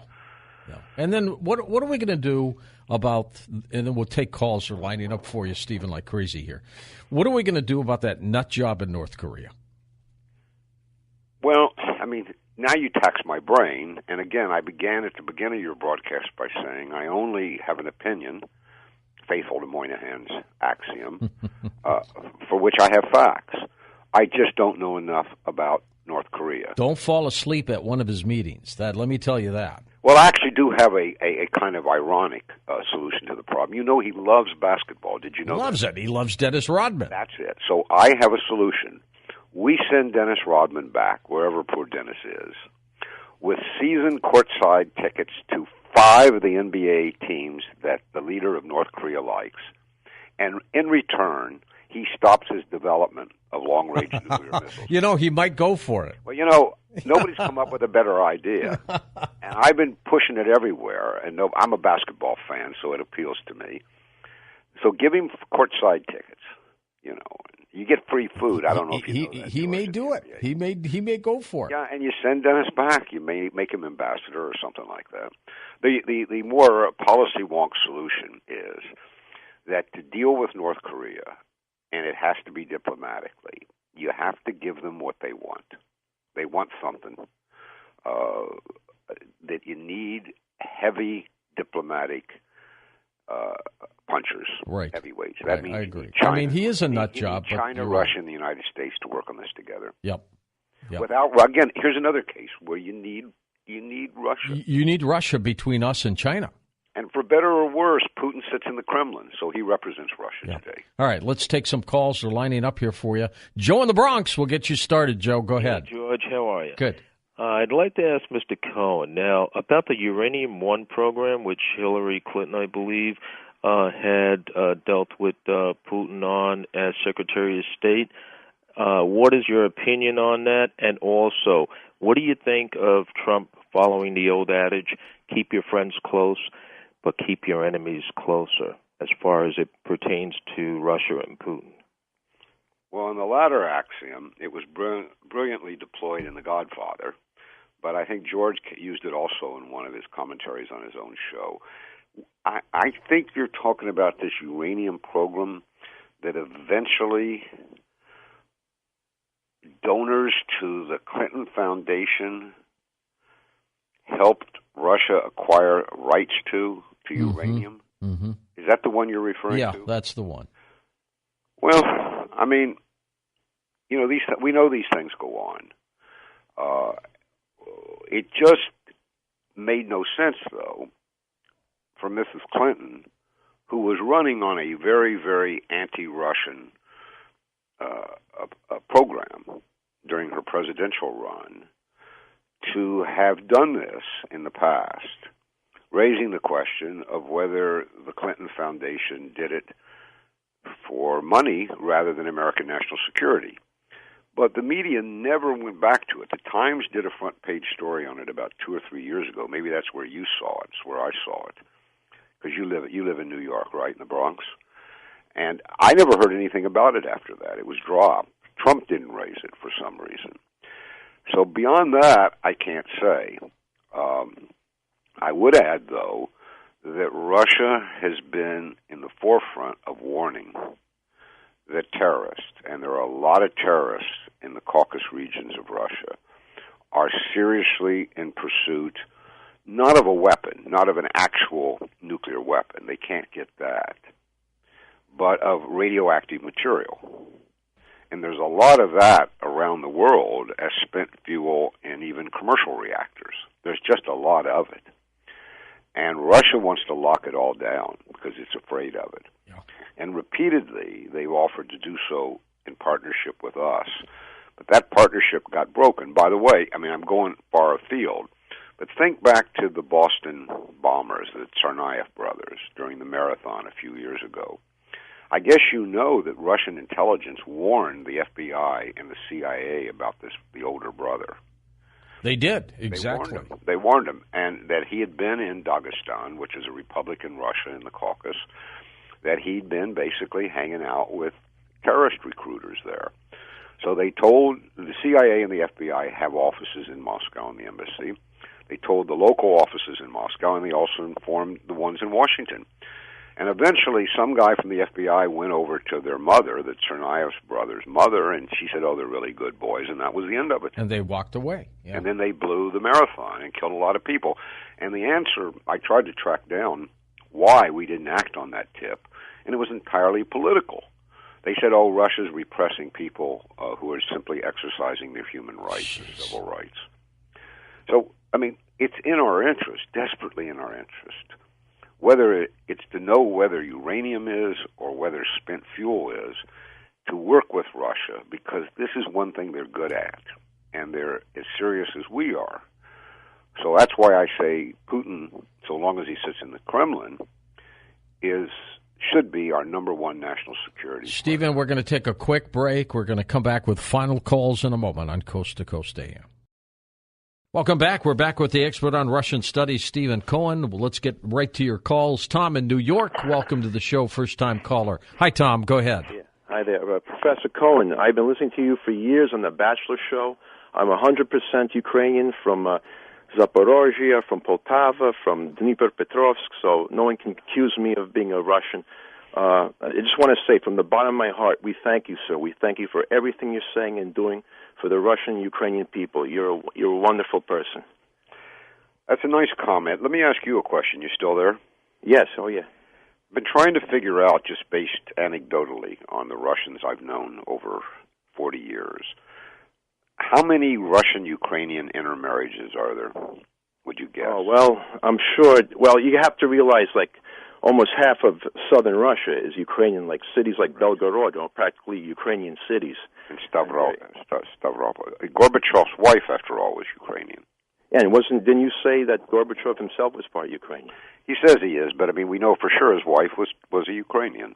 Yeah. I mean, that's a point that I try to make to bring this thing closer to home, that we've intervened in what is, at least, I hope you agree, in southeastern Ukraine and Russia, a family dispute. Absolutely, and I think we've done so without understanding what we're doing here. We're dividing families, we're disoriented children who have Russian and Ukrainian parents. We've just gone someplace we don't understand with reckless consequences, I think. Thank you, Tom. Would you call it reckless disregard? Yeah, I mean, who would, it's not that Ukraine belongs to Russia. It's not that. It's just that history, or if you prefer God, has so intermingled Russia and at least the eastern, but not only, and southern parts of Ukraine, from Odessa and the Donbass to Mariupol and other places, that these conflicts are, in fundamental ways, family conflicts that need to be resolved by Russia and Ukraine themselves without outside powers intervening. There is, for example, a fully American young man in this country, Lev Galinkin.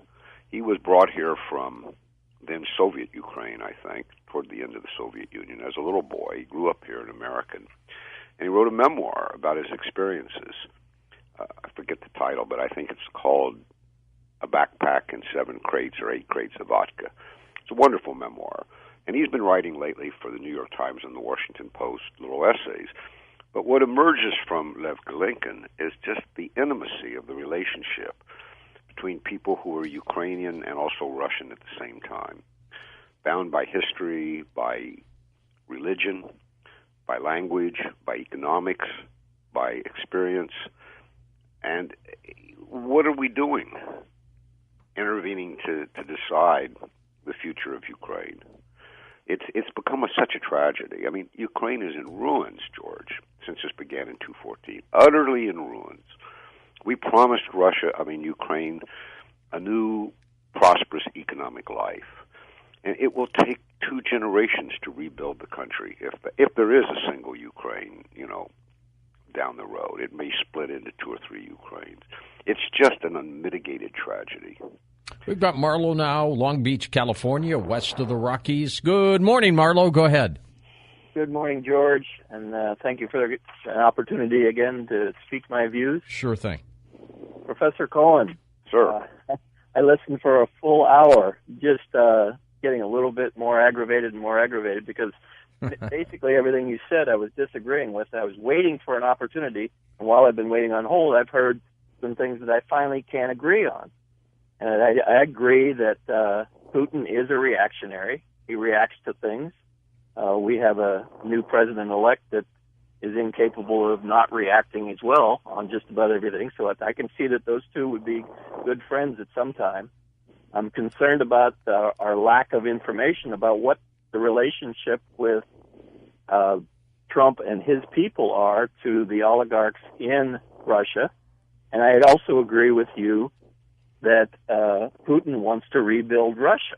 But rebuilding Russia, I think, is not in the same mind of making America great. He's looking to reestablish the influence that the Soviet Union had in the world. He wants to bring in all of the Eastern Europe people or countries that have left that sphere of influence. He wants to bring them back under his umbrella, and he wants to see that Russia becomes great again in that influence. They've been diminished by the breakup of the Soviet Union.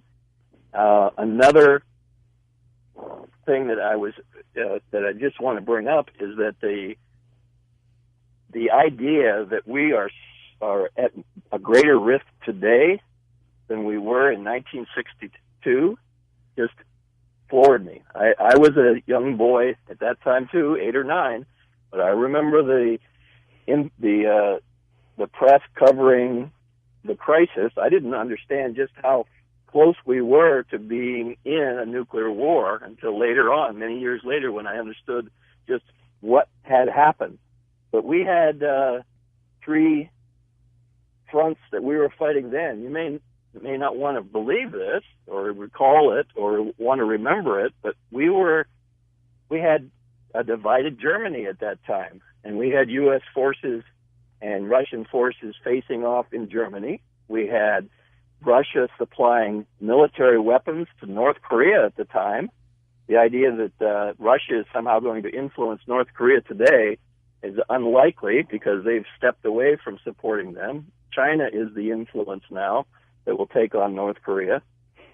And Russia was, in fact, trying to spread their influence to the Western Hemisphere at that time. All right, let's get Stephen's reaction to some of your comments there, Marlo. Go ahead, Stephen. Well, Marlo makes some good points, and I don't dismiss them. We look at the same thing, and we reach different conclusions. So he and I would have to sit down and go over each point he made, and I'd present my facts, he'd present his. And he sounds like a very reasonable man, and we sort out where we are. But let me go back to this Cuban Missile Crisis and why I'm so worried about the analogy. It was thought at the time when it was resolved, and remember, secretly, it was a negotiated settlement. Essentially, each leader gave the other a face-saving way out. That's right. Kennedy got publicly the missiles out of Cuba, but Khrushchev got in return the American missiles out of Turkey. That's right. We didn't even know they were there at the time, by the way, but they were as close to the Soviet Union as the Cuban missiles were to Miami Beach. Right. And a pledge that we would not invade Cuba because of the Bay of Pigs. However, we still had plans to invade Cuba. Yeah, and by the way, speaking of the sorry record, I mean, everybody wants us to be reverential toward the intelligence agencies, ours, and I bear them no ill will and have sent quite a few students of mine to work for the CIA as scholars. I don't think I think they're necessary, but their track record ain't great. After the Bay of Pigs, just to remind leaders, that was a CIA operation which Kennedy signed off on to invade Cuba, liberate it, and ended a disaster.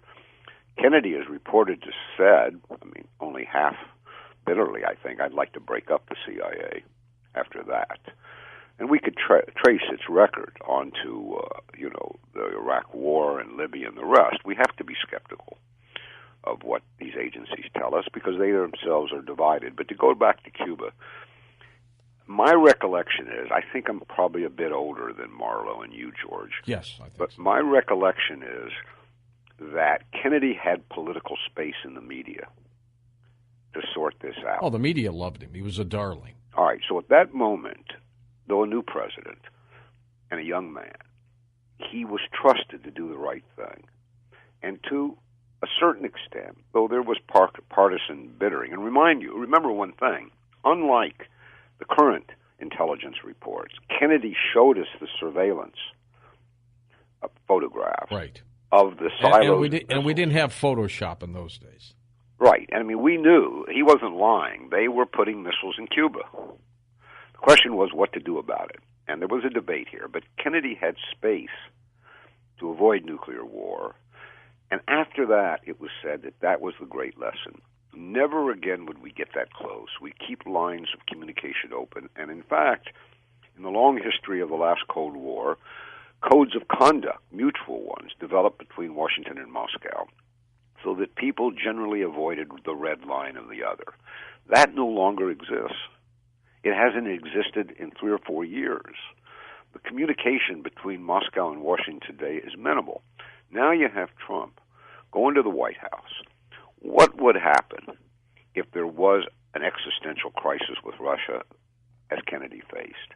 Trump being called a Putin agent, people implying that he has financial ties to Russia. There's no evidence of that. He sold a lot of co-ops to Russians who had cash and didn't need mortgages here in New York and down in Florida. I mean, that's what his son meant when he said we find a lot of Russian money in our businesses or something. They were selling an enormous amount of apartments to them. Trump was a brand that was popular to newly rich Russians. But let's say some crisis emerges. Trump's going to have no room, no political space in the media, in the political atmosphere in this country to negotiate wisely with Putin, particularly given the degree to which Putin has been baselessly demonized in this country as some sort of new Hitler. So this is what I worry about.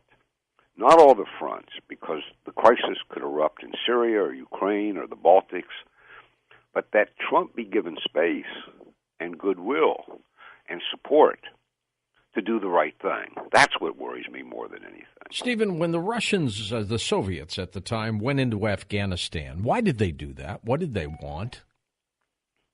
Well, we know a lot now because the archives have been opened up, and we've seen what the three guys in the Politburo, Brezhnev was already very sick, the three tough guys in the Politburo used to rationalize sending those troops there.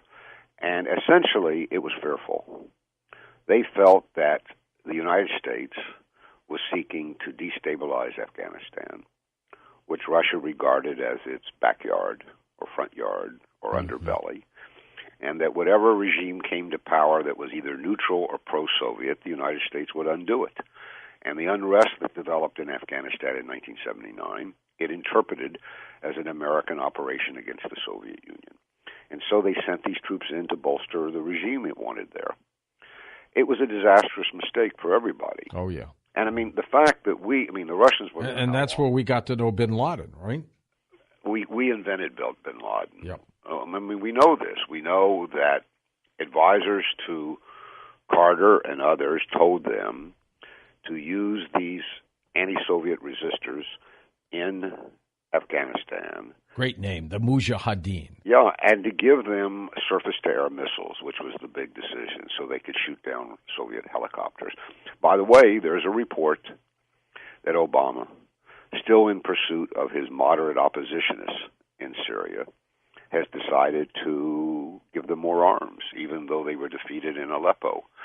Simply, I think, to wreak some kind of wicked havoc on the Russian army there. And there's another example.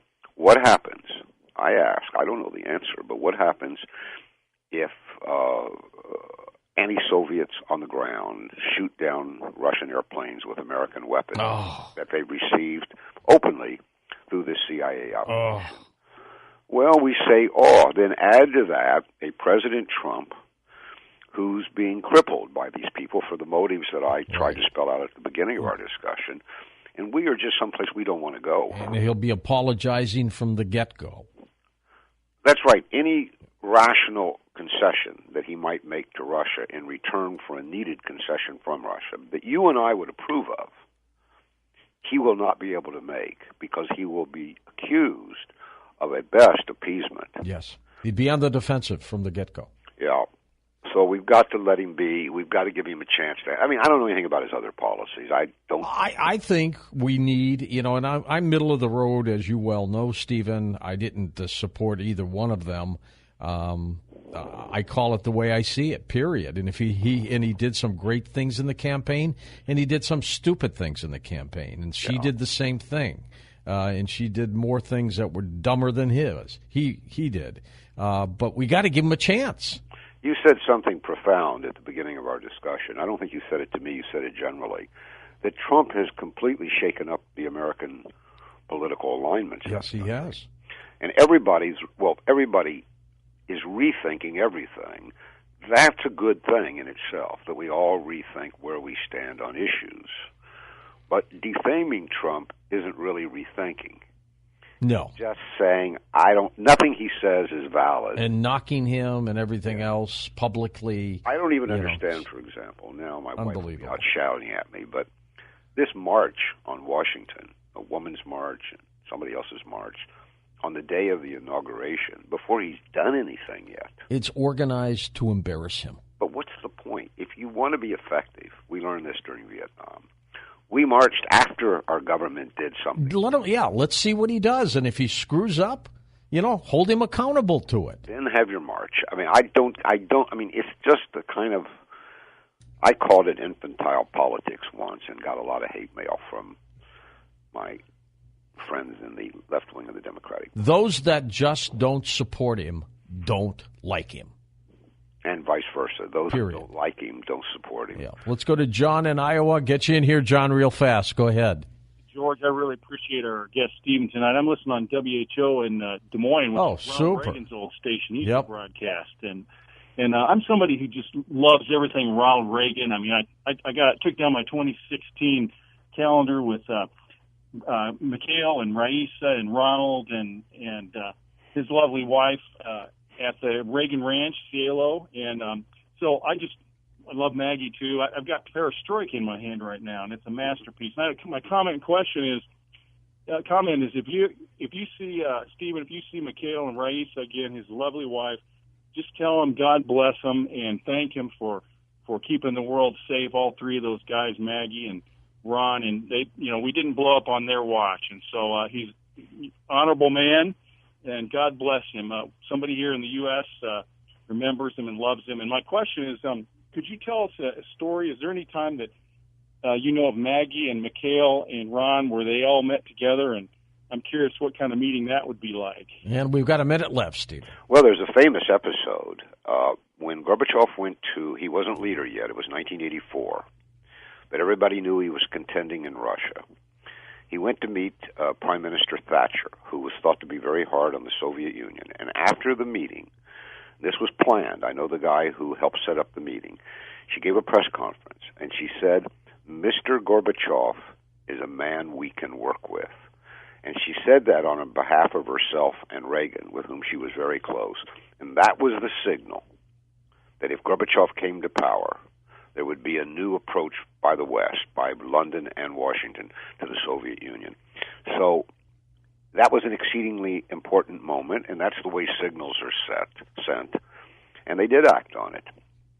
And I just say, George, at the end that I didn't vote for Reagan either time. But when he turned to his great détente with Russia in 1985, I supported him as strongly as I could. And that's really the way we ought to think about Trump. I agree. Stephen, thank you again. You are invited back anytime you want, my friend. Up next, we're going to talk about intuition. From the heartland of America and the gateway to the West, good morning, good evening, wherever you may be across the nation or around the world. I'm George Noory, and welcome to Coast AM. Later on tonight, Intuition. Congratulations, by the way, to Clemson, defeating number 1 rated Alabama at NCAA football. Whoa, what a game. By the way, thanks to Lisa Garr and Richard Serrett for manning the weekend desk on Coast AM as we get your week underway here. Here's what's happening. WikiLeaks founder Julian Assange has fired back at the U.S. intelligence community for its report stating that the anti-secrecy website was used by the Russian government to distribute hacked information from Democratic figures during the run-up to the presidential election. Assange, speaking during an audio-only Periscope Q&A session, said that the source of information was not a member of any government or state parties and did not come from the Russian government. The WikiLeaks editor-in-chief blasted declassified intelligence reports assessing Russian activities and intentions. Meanwhile, Russia says U.S. allegations that it engaged in hacking during the American presidential election are unfounded and amount to nothing more than a full-scale witch hunt. In a moment, Stephen Cohen joins us. We'll be talking about this and the relationship between Putin and Trump and what this means for us over the next 4 years. In the latest incident of high seas tension between the United States and Iran, a Navy destroyer fired a series of warning shots at 4 Iranian vessels after the Islamic Republic's boats closed in at a high rate of speed in the Strait of Hormuz. That's how mistakes happen. That's how wars happen. Well, he must have been, as they say, cheesed off. An enraged Baltimore man opened fire at his home after someone took a bite out of his grilled cheese sandwich, sparking an hours-long standoff with police as he barricaded himself inside. Now, although no one was struck by the gunfire, police officials say that the unidentified man fired the weapon in a meltdown after either his wife or his daughter had a taste of his grilled cheese sandwich. My gosh. More great news coming as the U.S. arm of the automaker Fiat Chrysler has announced that it would invest a total of $1 billion in plants in Michigan and Ohio, which will add another 2,000 jobs to the United States. Great news. Let's check in with Andre Eglishan, author of Thieves in the Temple. Andre, it's adding up, isn't it? Yes, George, it is. I mean, it is great news, no question about it. But you got to understand that in addition to the $1 billion that they're going to spend right now to expand their plants in Michigan and Ohio, and as you said, they're going to create 2,000 more jobs. They're building 3 new Jeeps and a new pickup truck here in the United States. That's on top of the $9.6 billion that they've already invested and created 25,000 jobs since 2009. Not only is Chrysler and Fiat doing this, but Ford is announcing that they're also going to keep the electric cars here in the United States, mainly because... Oh, we lost you, Andre. He disappeared on us. Well, anyways, as we're talking about great news, Fiat Chrysler doing what they have to do, of course, to keep jobs in the United States. Well, the bodies of 3 men who disappeared during a duck hunting trip on the Texas Gulf Coast have been found. They are all dead.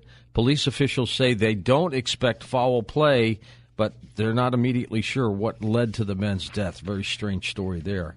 Quincy Bioscience, which makes the memory supplement Precognition, was hit with a lawsuit by the Federal Trade Commission and the New York Attorney General's office, which alleged that there's no proof the supplement works.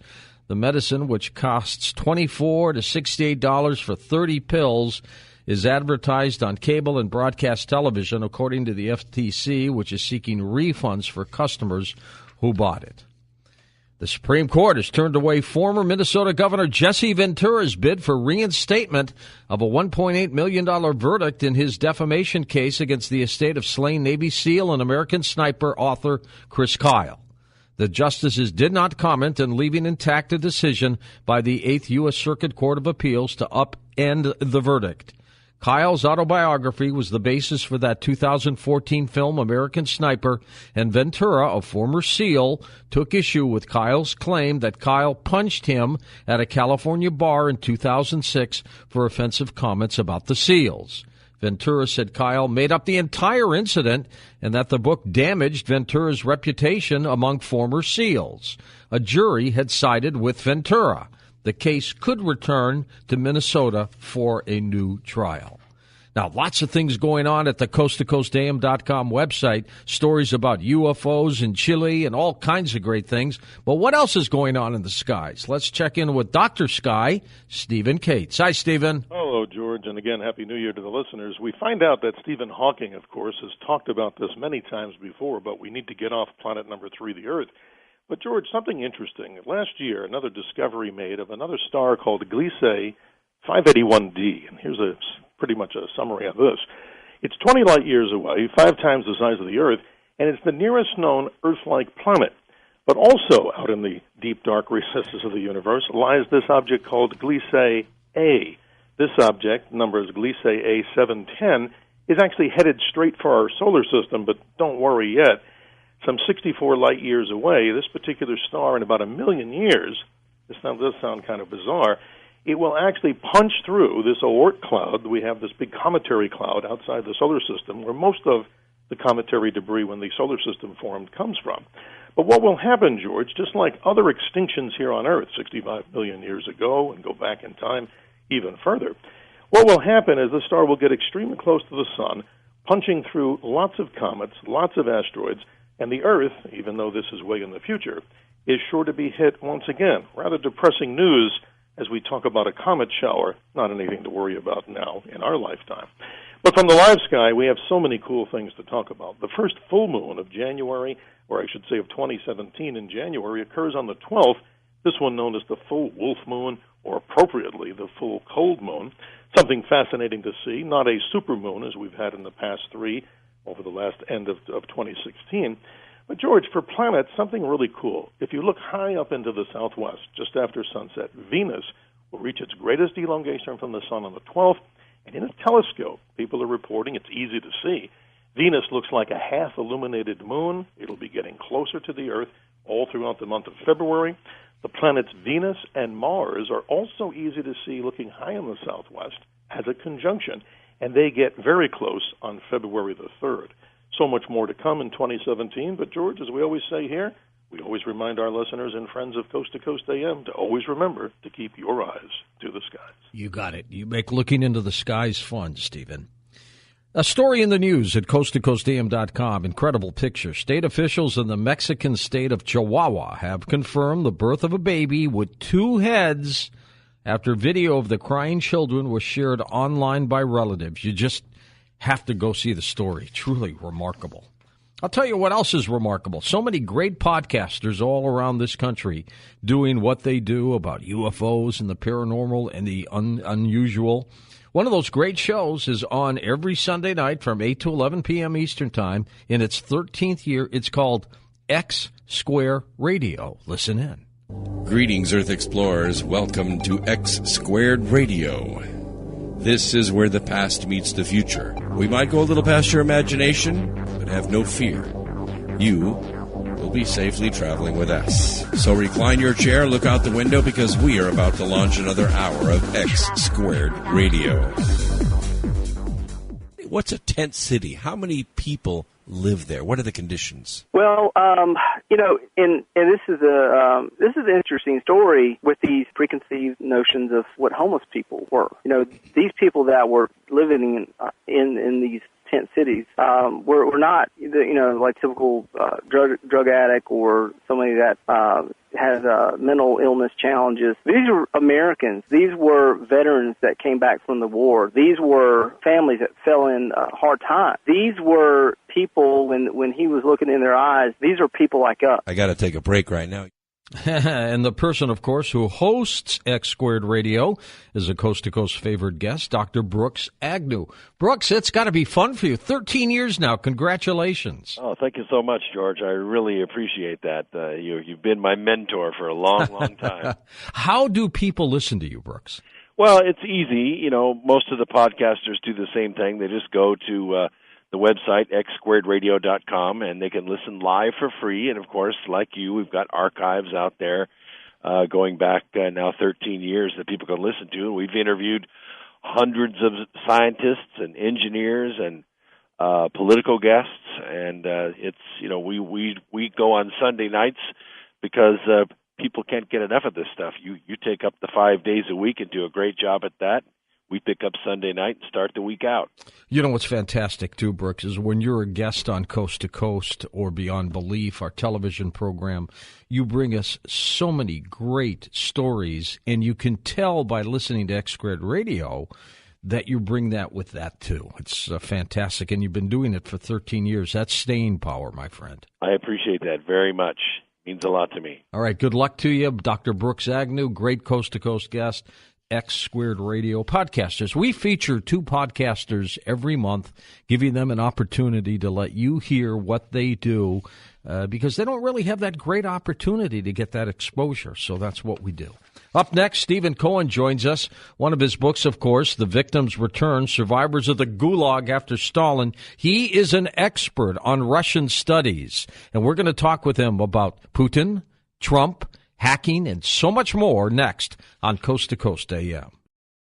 And welcome back to Coast to Coast. For the next couple hours, we're going to be talking about a subject that truly affects all of us. And you might not realize it, but it does. Stephen Cohen is a professor of Russian Studies and History Emeritus at NYU, professor of Politics Emeritus at Princeton. He's among the most distinguished scholars of Russian history in the world.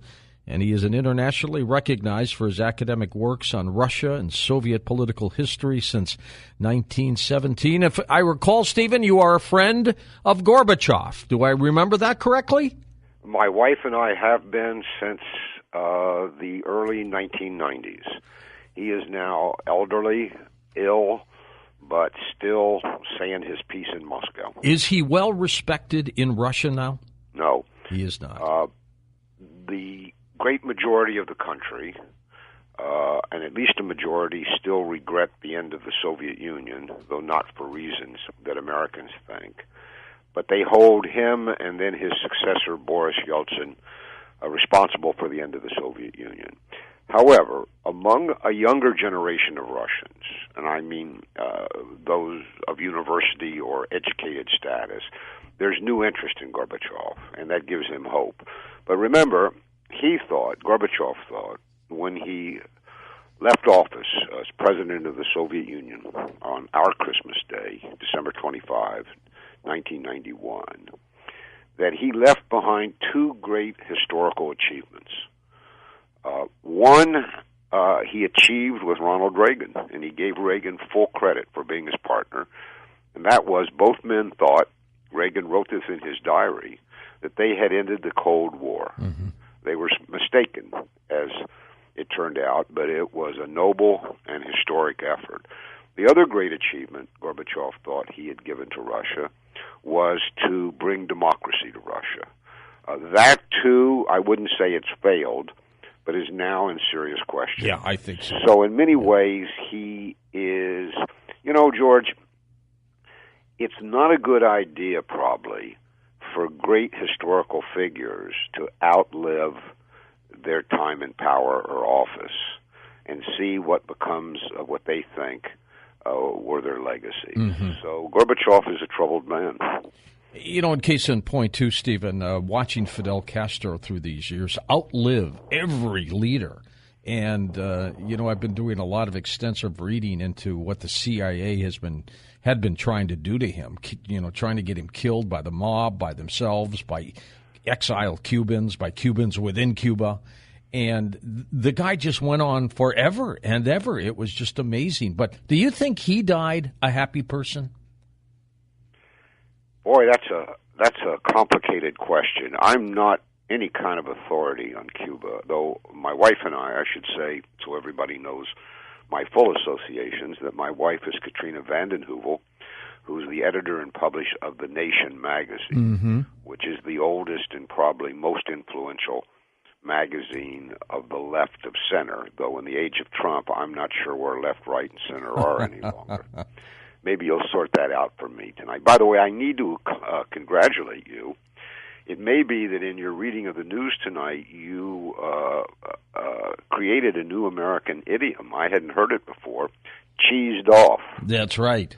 I mean, of course, we know we less elevated people know what was in the back of your mind when you said that. But cheesed off is not bad at all. It worked. I don't know about Castro. My wife and I went for the first time to Cuba. I think it was 2 summers ago. I was interested because some of my scholarly life has been studying how state-control economies attempt to shift to market economies, or at least introduce major elements of market in their formerly state-controlled economies. And I wanted to get a look at what Cuba was doing because under Fidel's brother, Raul, those reforms have unfolded. Yeah. I think they're mucking it up and didn't learn the lessons of the attempt in Russia and China. But that's a separate question. But, you know, I kind of grew up with Castro. I was in, if I remember correctly, in Europe when I was like 19 years old, I think. I mean, I got to get this straight. I've gotten so old I can't remember. When he took over. Yeah, and I remember the reaction, the utter exhilaration, because Batista, I lived for a while in Florida, and I knew something about Batista's Cuba. It was a brutal dictatorship. It sure was. And he was, you know, he was in with the mob, and he was corrupt. My mother and father used to take bargain kind of tours to Cuba. You know, you'd pay a price for the flight and the hotel in order to gamble. And the casinos were lavish there. They just go for a couple nights. It was like a vacation. Absolutely. And Castro, though, when he took over, he had that opportunity to have everyone in Cuba, other than the Batista fans who fled, and many got killed there, by the way. Yeah. But people by the wanted way, him. I mean, not to range too far afield, but there's a brilliant recreation of that night in Godfather Part 2. Absolutely. Yeah, it's really chilling. I mean, because it kind of reenacts decades later the way I was told it was in Cuba that night. But for some reason, Castro changed. He became a favorite of the communists, and he turned to Russia, which leads me into this full scenario with you tonight, Stephen. I want to talk with you about some major issues, including hacking and the relationship now between Trump and Putin, and whether you think it's real or whether Putin might be using Trump. But the hacking. Everybody says, from Julian Assange to Trump, that this hacking episode is crazy. Putin even says it. But what's the truth? Who knows? But what do you think? Well, I got a problem. My profession is that of a scholar. And it's a kind of Hippocratic oath. We have to be bound by facts. Right. But lots of Americans may remember I don't know who's old enough to remember what these days. Everybody looks young to me, criminally young, as one of Gorbachev's opponents put it when he came to power at 53 or 54. Yeah. Criminally young. May you remember the popular American detective TV series Dragnet. That's right. And you remember played by Jack Webb. That's right. The lead detective, whose name was Joe Friday. That's right. Correct? Yep. He had a tagline when he'd interview a witness about a crime, and the witness would go on about the witness's opinions. He would say, "Just the facts, ma'am, just the facts." Mm-hmm. And a real scholar's like a detective or like a medical doctor. It's the facts on which we base our conclusions.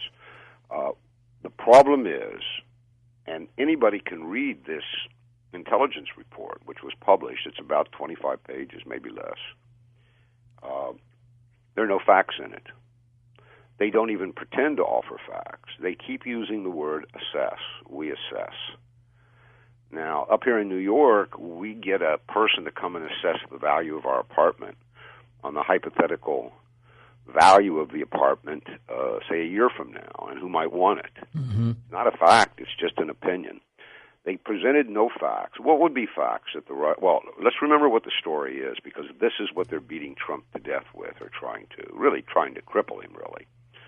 They're saying the following, that at Putin's personal direction, the Russian intelligence services hacked into the Democratic National Committee, obtained documents that incriminated or presented Mrs. Clinton in a bad light, gave those documents to WikiLeaks in order to disseminate them to the press, and that in fact, helped Trump win. And right there, hold on, Stephen, as we hit this break, and we will come back and pick that up, and we'll talk about the relationship and truly how all of this affects all Americans. I don't want another Cold War. I remember as a kid, hiding under our desk as they were doing bomb raid tests. I don't want to do that anymore, and I don't want my kids' to do that. We'll be back with more.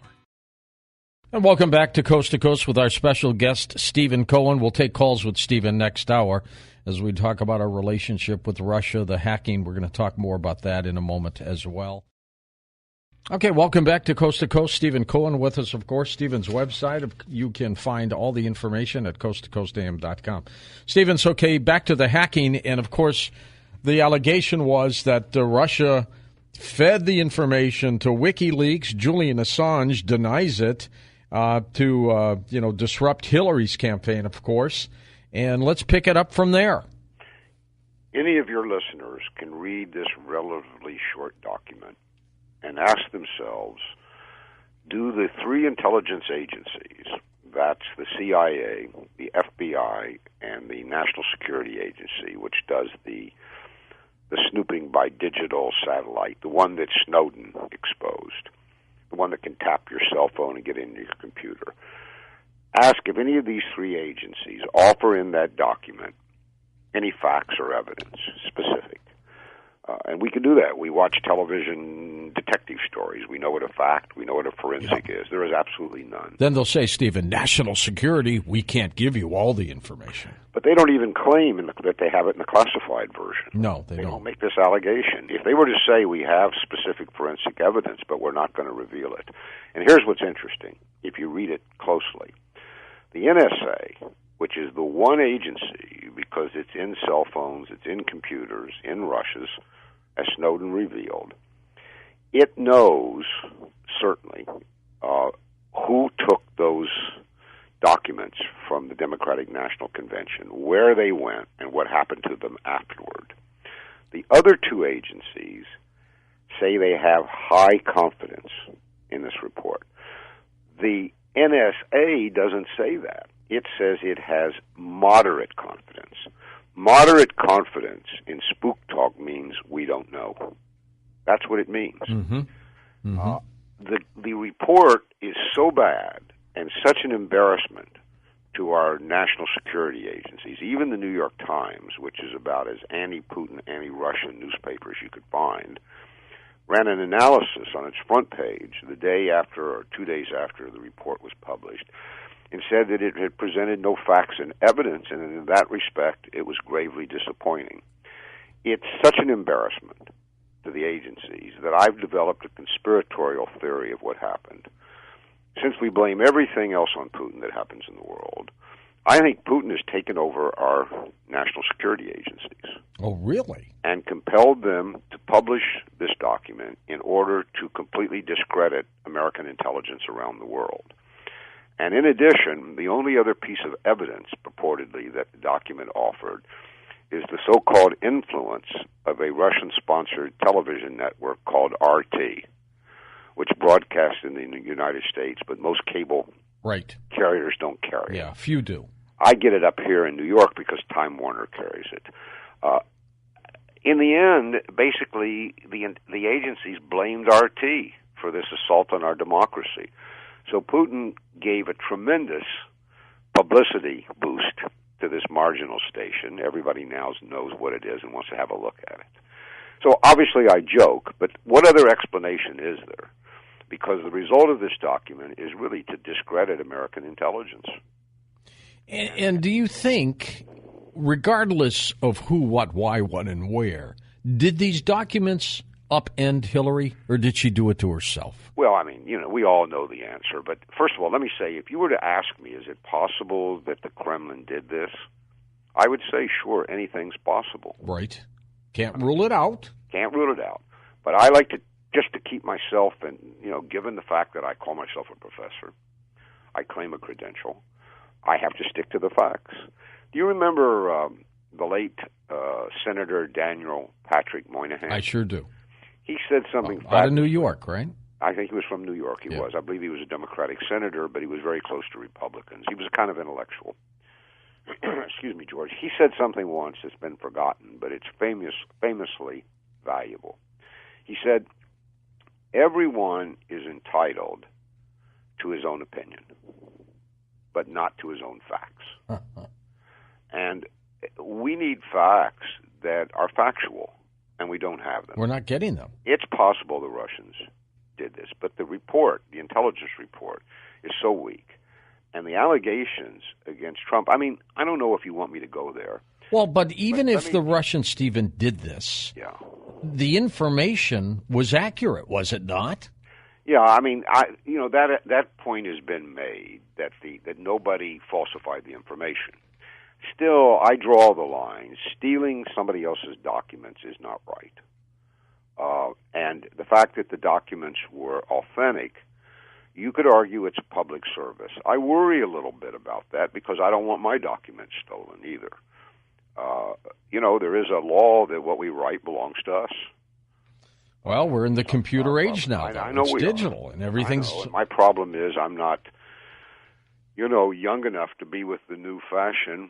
Not quite too old to worry about it. I got a new smartphone today, and I was downloading things, and you have to update things and change things, and it's really a hassle. But my 25-year-old daughter left home, and I'm bereft of technology in the house. Almost every other question was, okay, when you do this, you agree to share this and that, and you don't know what you're doing. It's but look, unbelievable. You asked a really important question. I'm sure you were about to. I kind of interrupted you, and I apologize. We got this factless allegation that's being used against Trump in a way I've never seen against an American president in my entire life. He is being accused of literally being a Russian agent. On CNN the other night, one of its paid contributors, I won't shame him by mentioning his name, said that Trump was a Russian fifth columnist. Now, some people might not know what fifth columnist means, but it means someone who betrays his or her own country to the benefit of a foreign power and does it on purpose. I mean, imagine that. A Washington Post columnist the other day accused Trump of treason. I mean, he hasn't done anything yet. These accusations are unprecedented in our modern history. Unprecedented. So we have to ask, given the absence of fact, what are the motives behind keeping this story that Putin put Trump in the White House, which is obviously not true, even if they did the hacking. We know why Trump won. Everybody knows. Except maybe the Clinton wing of the Democratic Party. And even though she got 2 million more popular votes, the Electoral College is the system in place. It is what it is. At the time, it is what it is. We live and die by the Constitution. He won by he got the right states. He played the game constitutionally, and he won. Yep. But look, we got to ask, because this has gotten out of control. I've never seen anything like it. What are the motives for literally trying to impeach Trump, cripple him, before he gets to the White House? By the way, there was a column, I think, in the Washington Post today calling for the impeachment of Trump. He's not even in He's not even in office. It started even with his own party as he was getting close to the nomination. Yes. But here's the thing. It's not just one motive. I think it's an aggregation or a kind of alliance of several motives. And let me just rattle them off. I don't think this is why you called me to talk about Russia, but it's related. The Clinton wing of the Democratic Party doesn't want to release its grip on the Democratic Party that it's had for 25 years. The Democratic Party is now going to undergo turmoil. What's the future? What's the nature of the Democratic Party? Both parties will, as a matter of fact. That's true. But the Clintons do not want to let go. They should go now. They should let go. They've had their run. Of everything. They should let go. Yep. Whatever they want to go, but they should get out of this. And just go. But they don't want to. And by the way, it's not just Mr. and Mrs. Clinton. It's thousands of people who have linked their careers, their political careers, to the Clintons. Yes. So obviously they want to argue she didn't lose. She won, but it was stolen by Putin to give it to Trump. So they're keeping this alive. Then you have a loathing for Trump. And I guess I should say here that I was not a Trump supporter. I'm more or less an observer of all this. Mm-hmm. But there is a loathing for Trump among a segment of our, I guess you'd say, establishment or elites.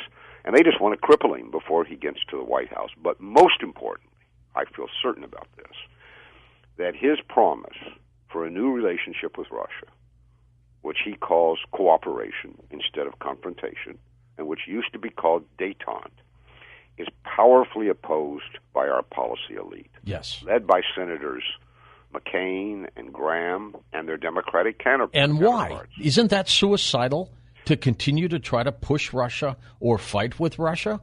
But that is the debate we should be having today. That's exactly it. Is it, I'll put it in the more highfalutin way, is a better relationship with Russia in our national security interest or not? That's what we should be debating on television, on the op-eds of the paper. You can't get that debate going because they're busy indicting Trump as a Kremlin agent. So consciously, I think now, because they've said as much, they want to block any improvement of relations with Russia that Trump may initiate. So you've got these three motives. And, they know what they're doing. Hey, I was 12 years old, Stephen, during the Cuban Missile Crisis, but I remember it. I remember seeing John Kennedy on television. I remember him saying we are on the brink of nuclear war. I remember those things. I remember the look in my parents' eyes. They were petrified. They didn't know what was happening. They thought this was it. I don't want us to be in that position again, but I got to tell you, right now, today, before Donald Trump takes office in another 10 days, it feels to me as bad as it did in 1962. I said when I was on your broadcast, maybe a year ago, approximately, that we had approached in our relationship with Russia something akin to the Cuban Missile Crisis. That's what you're talking about, 1962. I remember it. And that if things continued in this direction, it would become even worse than the Cuban Missile Crisis. And it has. And briefly, here's why. Or not why, but here's the evidence. All right. We have 3 Cold War fronts with Russia today, not one as we did in Cuba. One in the Baltic area, where NATO is building up its troops right on Russia's borders. Second, the political crisis in Ukraine, which is also on Russia's borders. And now the confrontation in Syria. Any one of those confrontations with Russia could erupt into actual war. Let's remember both sides have a massive amount of nuclear weapons. The possibility of intentional or accidental war or active war, say the shoot down of a Russian or American plane over Syria, could trigger events beyond the control of politicians, particularly if Trump enters the White House crippled as an alleged Kremlin agent, which he is not, and therefore unable to negotiate with Putin the way Kennedy did with Khrushchev to escape that 1962 crisis. So I would say, with only a little dramatic flair, that the situation today is even more dangerous than the Cuban Missile Crisis. How quickly can it be diffused once Trump takes office? I'm going to sound vainglorious, but I've been doing this for more than 45 years. I've had the opportunity to advise American presidents, most of all the first President Bush. I've known Soviet and Russian leaders. I spent my life studying this. I know how to do it. The question in my mind is whether the people around Trump know how to do it. There are a lot of lessons to be learned from the way Reagan did it, which was fairly brilliant. Remember, Reagan was said to be our most Cold War president. Mm-hmm.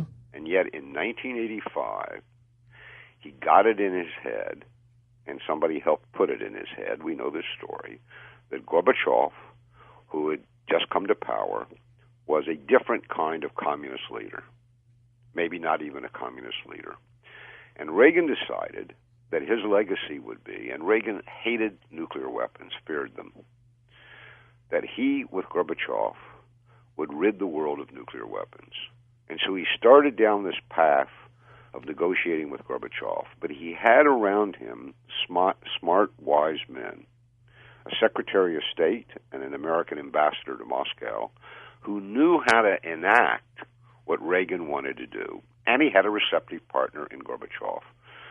The Trump people really need to closely study how Reagan began this in 1985 and how it proceeded to 1989 to the point that Reagan wrote in his diary, I mentioned this before, when he left office in January, I think, 1989, we have ended the Cold War.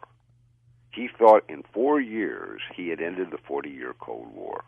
And in fact, in 1989, there was reason to think he might have been right. So there is a way to do it if Trump wants to. And it requires considerable planning.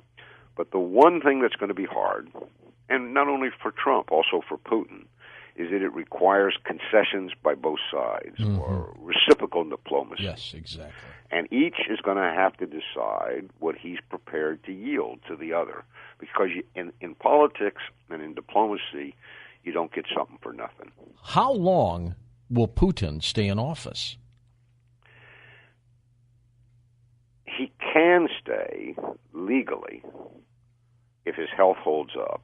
He's 63. Seems healthy. He certainly does. He's up for re-election. I get these numbers wrong. I think in they changed the term. I mean, he was in before he left. His That's buddy right. Medvedev he came in. to power in 2000. He left for 4 years because the Constitution wouldn't let him succeed himself, and he came back. He can stay legally. I may have the numbers a little wrong, but I believe approximately another 6 plus whatever he's got left on this term. I forget what it is. So longer than Trump, basically. Yes. Well, Trump could serve 2 terms, 8 years. Yeah, but I mean, he only gets 4 right now. Yeah, right. But, there are political constraints on Putin, too.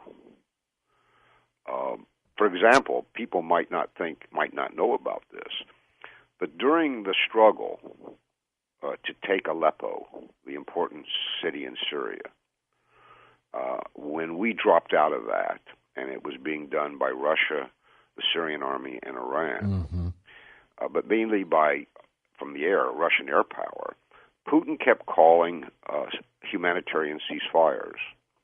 They opened corridors out of the city for people. They weren't used for various reasons. Just recently, his military criticized Putin for doing that. They wanted to annihilate everybody, right? Well, no, but they said, look, you Putin gave us the mission, take or liberate, depending on your perspective, Aleppo. Yeah. And every time we got to the doorstep, you said 5-week ceasefire. And the enemy in Aleppo, rebels or terrorists, they could leave that way. They rearmed. So there was criticism of Putin right there. So there are constraints on him. Is he under pressure? I mean, could they coup him? No, because for one reason, they have no alternative to him. If you don't have an alternative in life, you know what I mean. Right. You don't normally. How did he get to be so powerful, Stephen? Well, we'll be back. My gosh, what a fast hour with you. We'll be back with more.